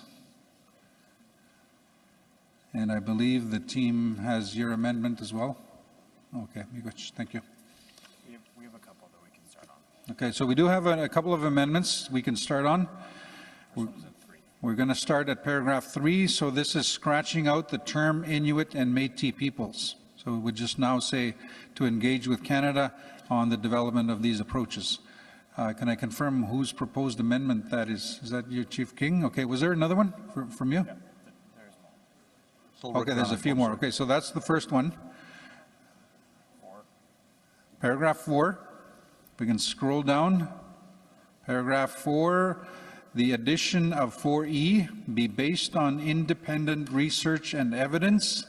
And then F, ensure that political bodies involving legitimate Métis are recognized and accepted by the First Nations in those respective regions. So those are the proposed amendments from Chief King. And I'm going to look to the seconders. Sorry, Chief King is the seconder. The mover of the resolution. We're good with that? Okay, thank you. Just looking to our team here. I know there is 2 more. So we're dealing with that, so we're going to turn it over now to microphone number 1. And go ahead, microphone 1, please. Chief Calvin Bruno, Papaschase First Nation. It's paragraph 5. After our province of Manitoba, I'd like to have included and the province of Alberta. Just simple, but quickly. There are 8 Métis settlements in Alberta, and they're in discussions with the province of Alberta, and they're looking at encroaching on First Nations lands. And, you know, we'd like to see that addressed with our nations first. And so that's what I'd like to say about that. But also there are a number of landless bands in Alberta, including Papaschase. And the government should be dealing with us first before the Métis. Thank you. So the proposed amendment is the addition of, under paragraph 5, and the province of Alberta. Mover, are you okay with that? Seconder, Chief King? Good, thank you. We're going to go now to microphone 2. Chief Dan Wilson, Okanagan Indian Band. Yeah, we've fought a court case back in 2005. It's R versus Willison, W-I-L-L-I-S-O-N. And the Métis tried to claim Aboriginal title and rights in the Okanagan. And it went to court, and the court ruled that the Métis came with the fur trade. They had to pay a fee to our people, to our chief, to travel back and forth between Fort Okanagan and Fort Kamloops. So I just wanted to say that court case was already on record in BC, but yet we're still finding that they're still trying to claim title and rights. They've set up a program at UBCO in Kelowna where they're urging the Métis hunters to GPS their kills in order to try to relaunch a court case that we hear. So anyways, the amendment that I would like to propose is to also include section 25 of the 1982 Constitution, because that's where the Royal Proclamation of 1763 is embedded. We are non-treaty, and the Royal Proclamation came with when Governor Douglas planted the flag, the British flag in Fort Victoria. And that Royal Proclamation applies to all British subjects. We're to be left unmolested. Our public consent is required before we're dispossessed of our land and resources. Only the King can make treaty with us, and the courts shall be set up to peacefully resolve any disputes between the subjects of the Crown and the Indian allies. So that what I'd like to propose, wherever section 35 is mentioned, that we also include section 25, because we're on treaty. The Royal Proclamation still applies to the subjects of the Crown, and section 35 puts us on par with the Métis, and the Métis have not been here since time immemorial. Very good. So the proposed amendment, if we can get the team to scroll up under the whereas. I just want to get confirmation. I think keep going up. It's B. Paragraph B, right near the top. So Chief Wilson, I just want to, if you can look up at the screen. So under B, it would be the addition of and 25. Is that correct? Okay. And then we're going to go down to paragraph G. So it would be in 2003. Correct? Oh, sorry. Sorry, that was Chief King that asked for that change on that one. Sorry, Mr. Chair, that's the correct year is 2003, not 2023. Okay, thank you. The case was rendered. Thank you. Thank you. And so, Mover, are you okay with that? You're okay? And I think there was one more from Chief Wilson, or was it just that one change? Okay, I think that was that one change. There's other mentions of section 35. Do you recall which paragraph that was under? Scroll down. Oh, under A. If we can scroll way up to the top. So section 35 and 25. Okay. Yeah. Thank you. And I think it's mentioned further down. Yeah, so it's mentioned twice. We've added 25 both times. Okay. Okay. Great. Thank you. Mover, you're okay? Seconder? Okay. Anything else? One more friendly amendment. I believe it's going to be, I'm not sure if the resolutions drafters have it up yet.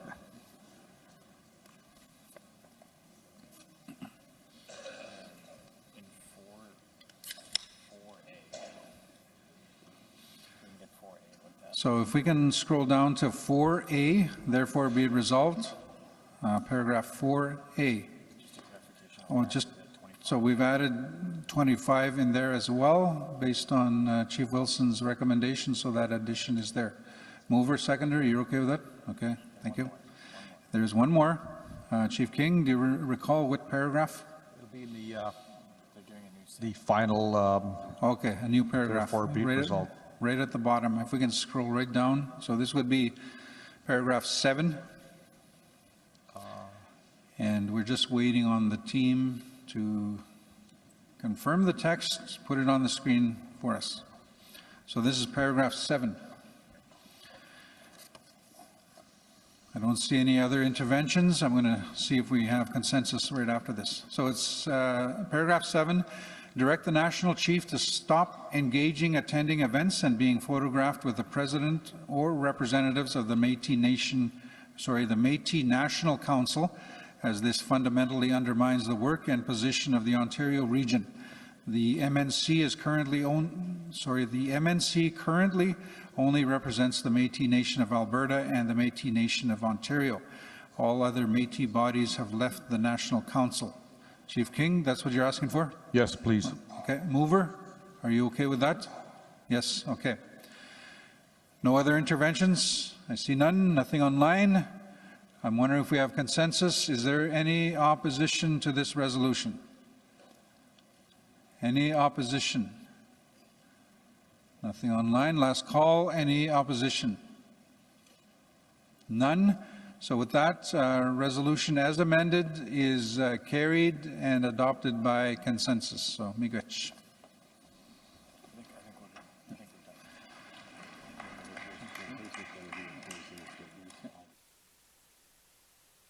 So with that, that concludes our time with resolutions. Chiefs, really appreciated the time with you over the last 3 days. Thank you for the privilege to work with you. I see the hard work that you are putting into all of this. It's been a good 3 days. So at this point, I'm going to turn it over to my colleague, Cedric. Miigwech, wajia. Good afternoon.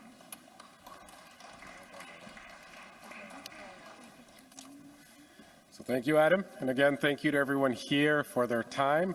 I want to recognize Adam's incredible work in spending, I think, 3.5 hours with you in going through the resolutions, and also the work of my co-chair, Veronique. I also want to take the time to highlight the work that's been done by the AFN technical staff. So not only our resolutions team that has kept us up to date in making sure that we can work towards that consensus, but also our distribution, making it accessible to us, our accessibility team, making it inclusive, and as well as all the team that was outside there to be there and receive you. I also want to look towards our English and French translators, those who are both online and here with us, our sign language translators. Good rest after this. I want to look towards also the different councils that are here that help guide our decisions, that help protect the integrity of this space, our knowledge keepers, our veterans, our Two-Spirit, LGBTQIA+ Council, our Women's Council, and obviously our knowledge keepers. I want to also recognize all the regional chiefs and invite those of you who are in the room up to the stage for closing protocol, as well as all the chiefs in the room, those online, and finally the attendees that were here, making sure that the Indigenous voices of our chiefs and of our representatives are heard across Turtle Island with our online and our representation on the cameras. And I will look towards my co-chair Véronique to lead towards closing protocol.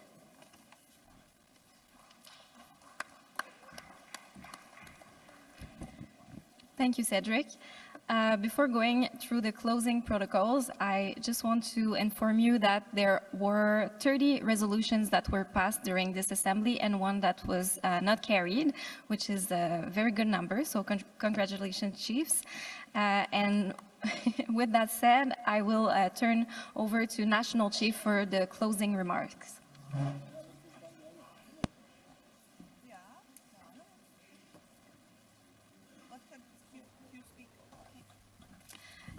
Yes, can we open microphone number 1, please? Yes, I asked for a point of order earlier.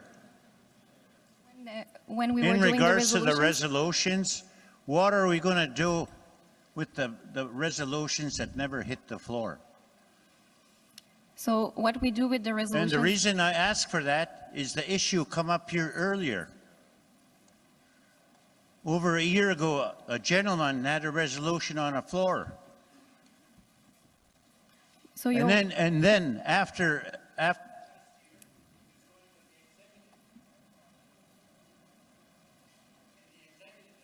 anything about it.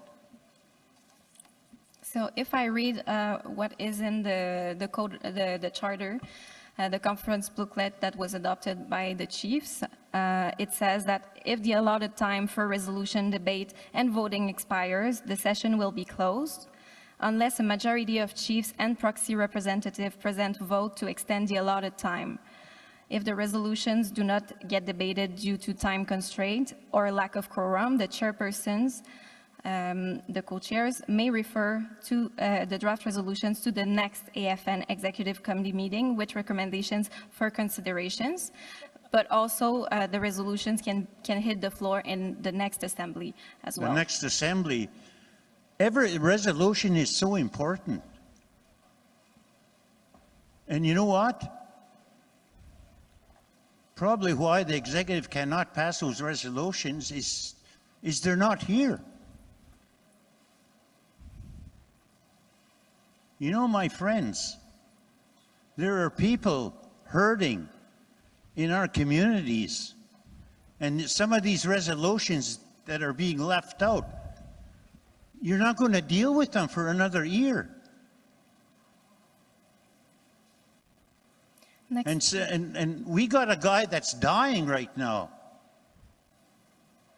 It was presented by my friend here in the Prince Albert Tribal Council in regards to an individual that's dying. The justice system are killing him. And we're in the process of building our hospital. It'll be complete in January or February. And we needed a resolution passed today to deal with the doctors and nurses. It's a very important component to our 3 communities. And I ask you, National Chief, I ask you personally, would you guarantee that the resolutions that are left over be dealt with at the executive level, so we could do the work with the government of Canada and the healthcare system that's really, really lacking in First Nations communities across this country? Thank you. Thank you. Would you like to raise a motion with that to extend the assembly time? Well, that's my point. You guys never asked us we wanted to. That is why I stood up here, was to ask for an extension of time. But we'll never finish those resolutions in an hour. We won't, and the chairs know that. It's not the chair's fault. They've done a terrific job the last few days. So I leave it in your hands, National Chief. What's your solution to it? A lot of disappointed chiefs going to be going home. Thank you. Thank you, Chief.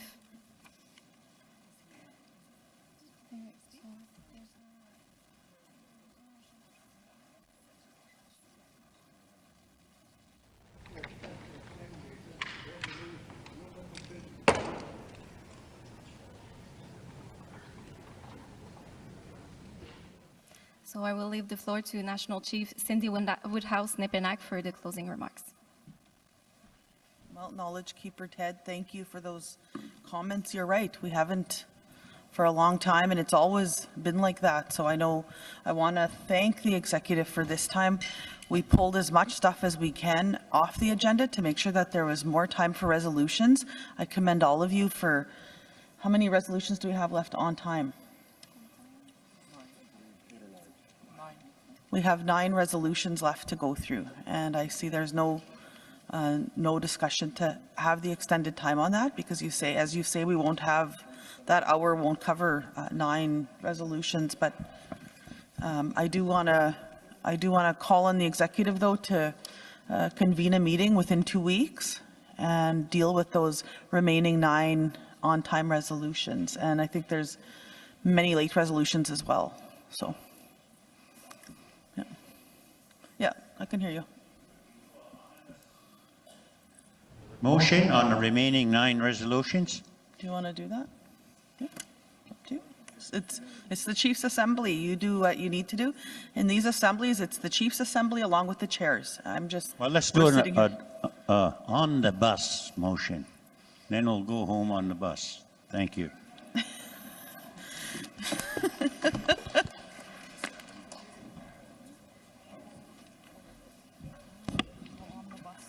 Okay, thank you, Chief, for your motion. I will let my colleague Adam go ahead with the discussions, as he's been handling the resolutions for all the assembly.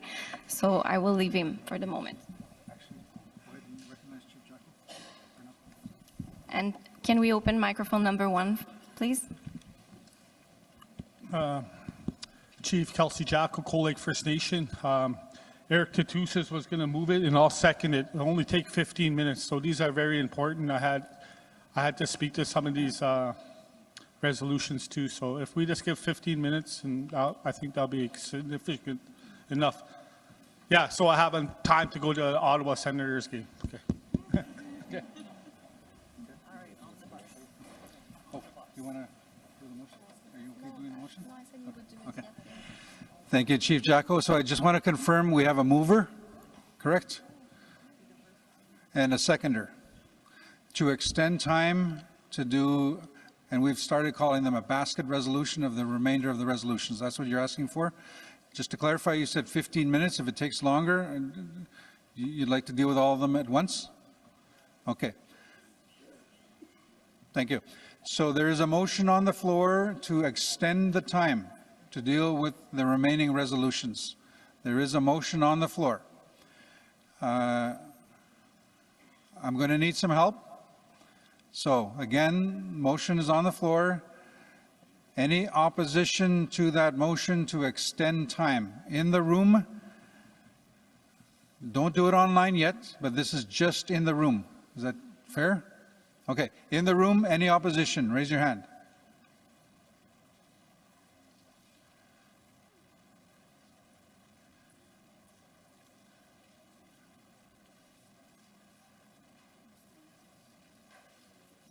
If I can get resolutions team back to help me out, just in case. We're okay. All in favor of the motion to extend time to deal with the remaining resolutions? All in favor? Raise your hand.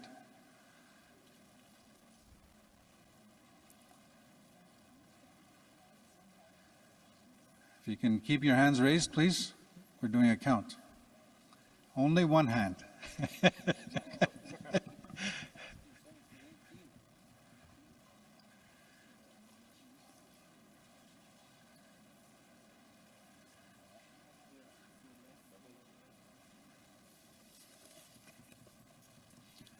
Next online. You can lower your hands. Next, this is online. This is on Zoom. I just want to get confirmation when I can do this. On Zoom, any opposition, raise your hand on Zoom. Any opposition? Anybody counting online for us on Zoom, I'm hoping? This is opposition.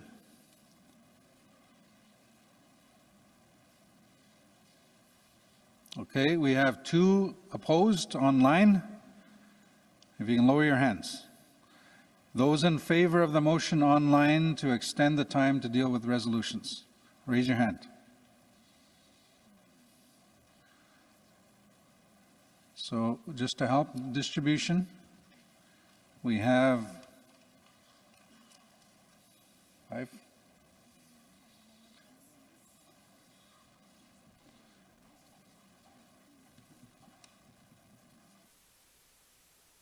So far we have, I'll just give it 2 more seconds, 1, 2, we have 6 in favor online. Distribution team, we have 6 in favor online, 2 opposed. Thank you. So you can give me your numbers. I think looking around, it was somewhat obvious.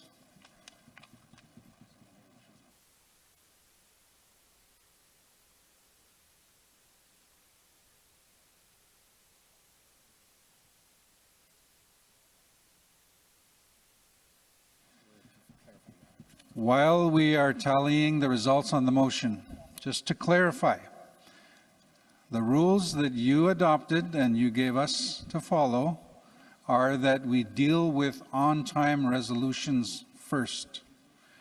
Once all on-time resolutions are dealt with, then we can deal with late resolutions. Just want to clarify. So there are several late resolutions. I'm not sure which resolution you're referring to. It may or may not be one of the late resolutions, which we would not deal with as part of the first package of on-time resolutions. We're just tallying up the numbers. Microphone 1, please. Well, that's the issue here. There's only 9 that we're voting on here, but there's about 20 resolutions. And I request all the 9 and also the plus the 20. If you can't do that, call a special Chiefs Assembly. Whatever is workable, because these are very important to the communities. Unless the executive get together in 2 weeks, like the National Chief has stated, to sign them off, then they're in process. Thank you. Thank you. So just for clarification, the remaining on-time resolutions, and I am looking to the team, how many we have left on time? Okay. 6 on-time resolutions remaining. And for late resolutions, it's a higher number. My understanding is that the resolution you're referring to is one of the late resolutions. So according to the rules you've given us, what you've told us to follow is we have to deal with the on-time first and then separately deal with the late. That's what you've told us to follow, and that's what we need to follow. So we haven't tallied the votes yet. Chief Jacko. Microphone 1, please. Yeah, I have a brother sitting in jail. I would like to deal with that resolution, but, you know, I don't know the confines of the money constraints, you know, but there's options there, like online webinar and whatnot, you know. That's something I had to do as a NCC commissioner too, but I'm just throwing suggestions out there. You know, what's happening to my brother in jail is unjust, you know, so it'd be nice if we can deal with that one, at least. I see. Thank you. We haven't announced the results yet, but the question I will then ask the mover and the seconder of the motion is, do you want to proceed or do you want to withdraw that motion? Will be the question. And then I'll come back to microphone 1. Just give me 1 second.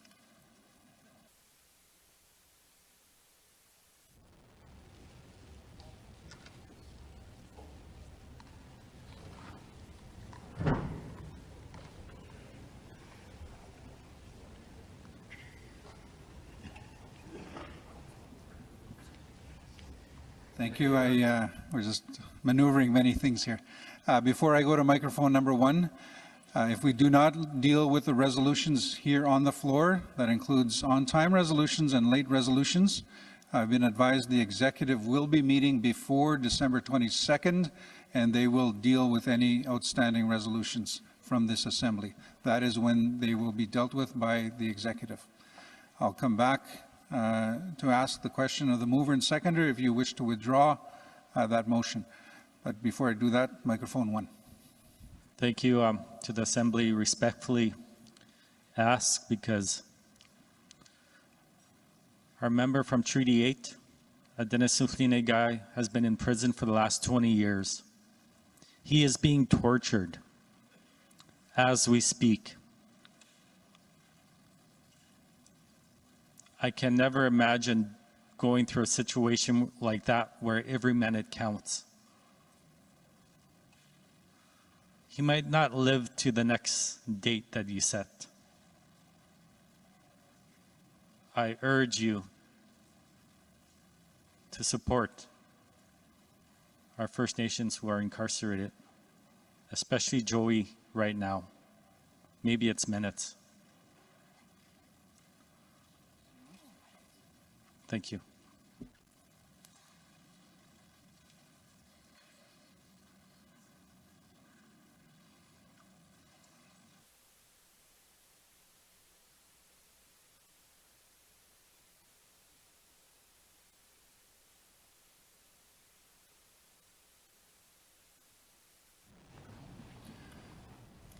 Thank you. While we are having those discussions, again, the motion was to extend time to deal with the resolutions. Initially, it would be on time, and then the late resolutions come after that. There was a request for a quorum count. So we just want to confirm that we still have quorum. So we will have the team canvass the room. We're looking for red lanyards. If there's any red lanyards towards the back of the room, if you could either stand or identify yourself to make sure that we've included you in the quorum count. Thank you. While we're doing that, Chief Miracle, microphone 1. Resolution 31 deals with fire safety for the National Indigenous Fire Safety Council.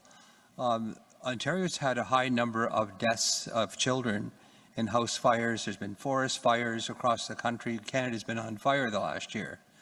And so if that resolution could pass, because I think this is now the third assembly that resolution's been deferred to, could we not just have an omnibus bill on the resolutions, the 6 that are outstanding? If there's anybody that has any opposition to one of the resolutions, let them come to the microphone and speak. There's no need for long speeches. If you oppose it, just say what it is and why.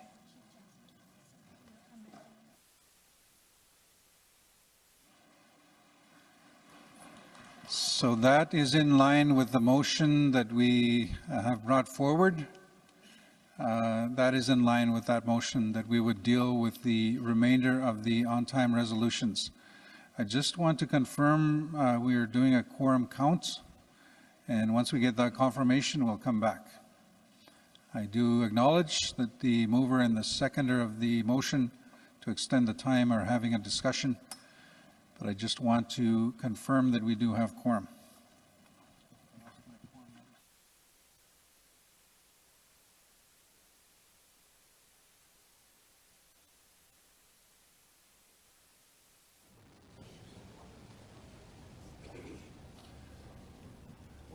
We're just waiting on numbers. Chief Jacko, microphone 1.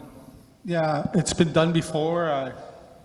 Listening to my knowledge keepers talking, it's been done before, but I amend the motion to extend time to address all 6 on-time resolution and 21 late resolutions.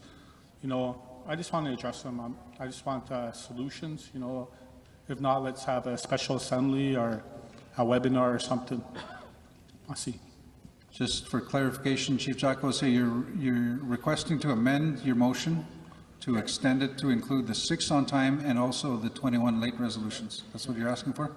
Yes. Having said that, if we're doing that, the vote has been done, and the vote was on a specific question. It would be unfair to everyone to change the question on the vote, so we would have to recanvass and take the vote again, if that's the request. But first step is we want to confirm that we have quorum. Thank you, Chief Jacko.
Thank you, Chief Jacko. So just to confirm, quorum requirement for today, based on this morning's numbers, we do require 48 in the room. We do have 48, exactly 48. A couple of clarifications, the vote that we just did. So there's a couple of options here, a couple of options. It would be unfair to change the question halfway through. We'd have to go back. There's a couple of options. Number one is I've been advised that you could have a virtual assembly, fully virtual, in January, online, not in person, but fully on Zoom, and have an assembly to deal with the remaining resolutions. That's one option. Second option is to plow ahead. We don't know how long it would take, but that's Chief Jacko. Thank you for listening to my recommendations. That's okay. I'm looking at the mover, seconder, and I think it's been long 3 days, and a special assembly online. That'll be really great. I really appreciate it. So let's move forward and do these 6 resolutions. Sorry, just to clarify, so you're okay with rescinding your motion? Yeah, with my original motion, you don't want to revisit it. Yep. So if we can deal with the 6, or how much is left. So deal with the 6? On time resolutions, and we'll have a special assembly online to deal with the late resolutions, because there's some very important stuff on here. And I don't oppose on any of these resolutions. You know, my technicians do good work. I trust their faith, so so I'm in agreement to pass them all. So just again, sorry for clarification, you still want to proceed with dealing with the 6 right now? Yeah, I'm in agreement just to pass them all right now. So you have any as one? Yeah. Okay, and that was the original motion, to deal with it as one. So you want to proceed?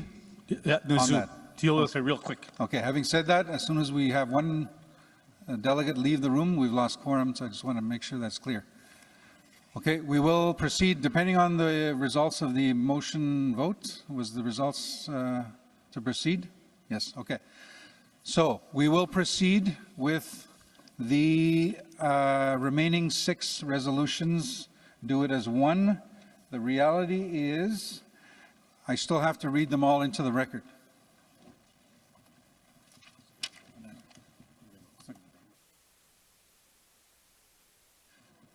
Chief Jacko, microphone 1. I'm kind of biting my lips and everything because I've been talking about my brother in jail there, and and this is a late resolution. I don't know how fast we can deal.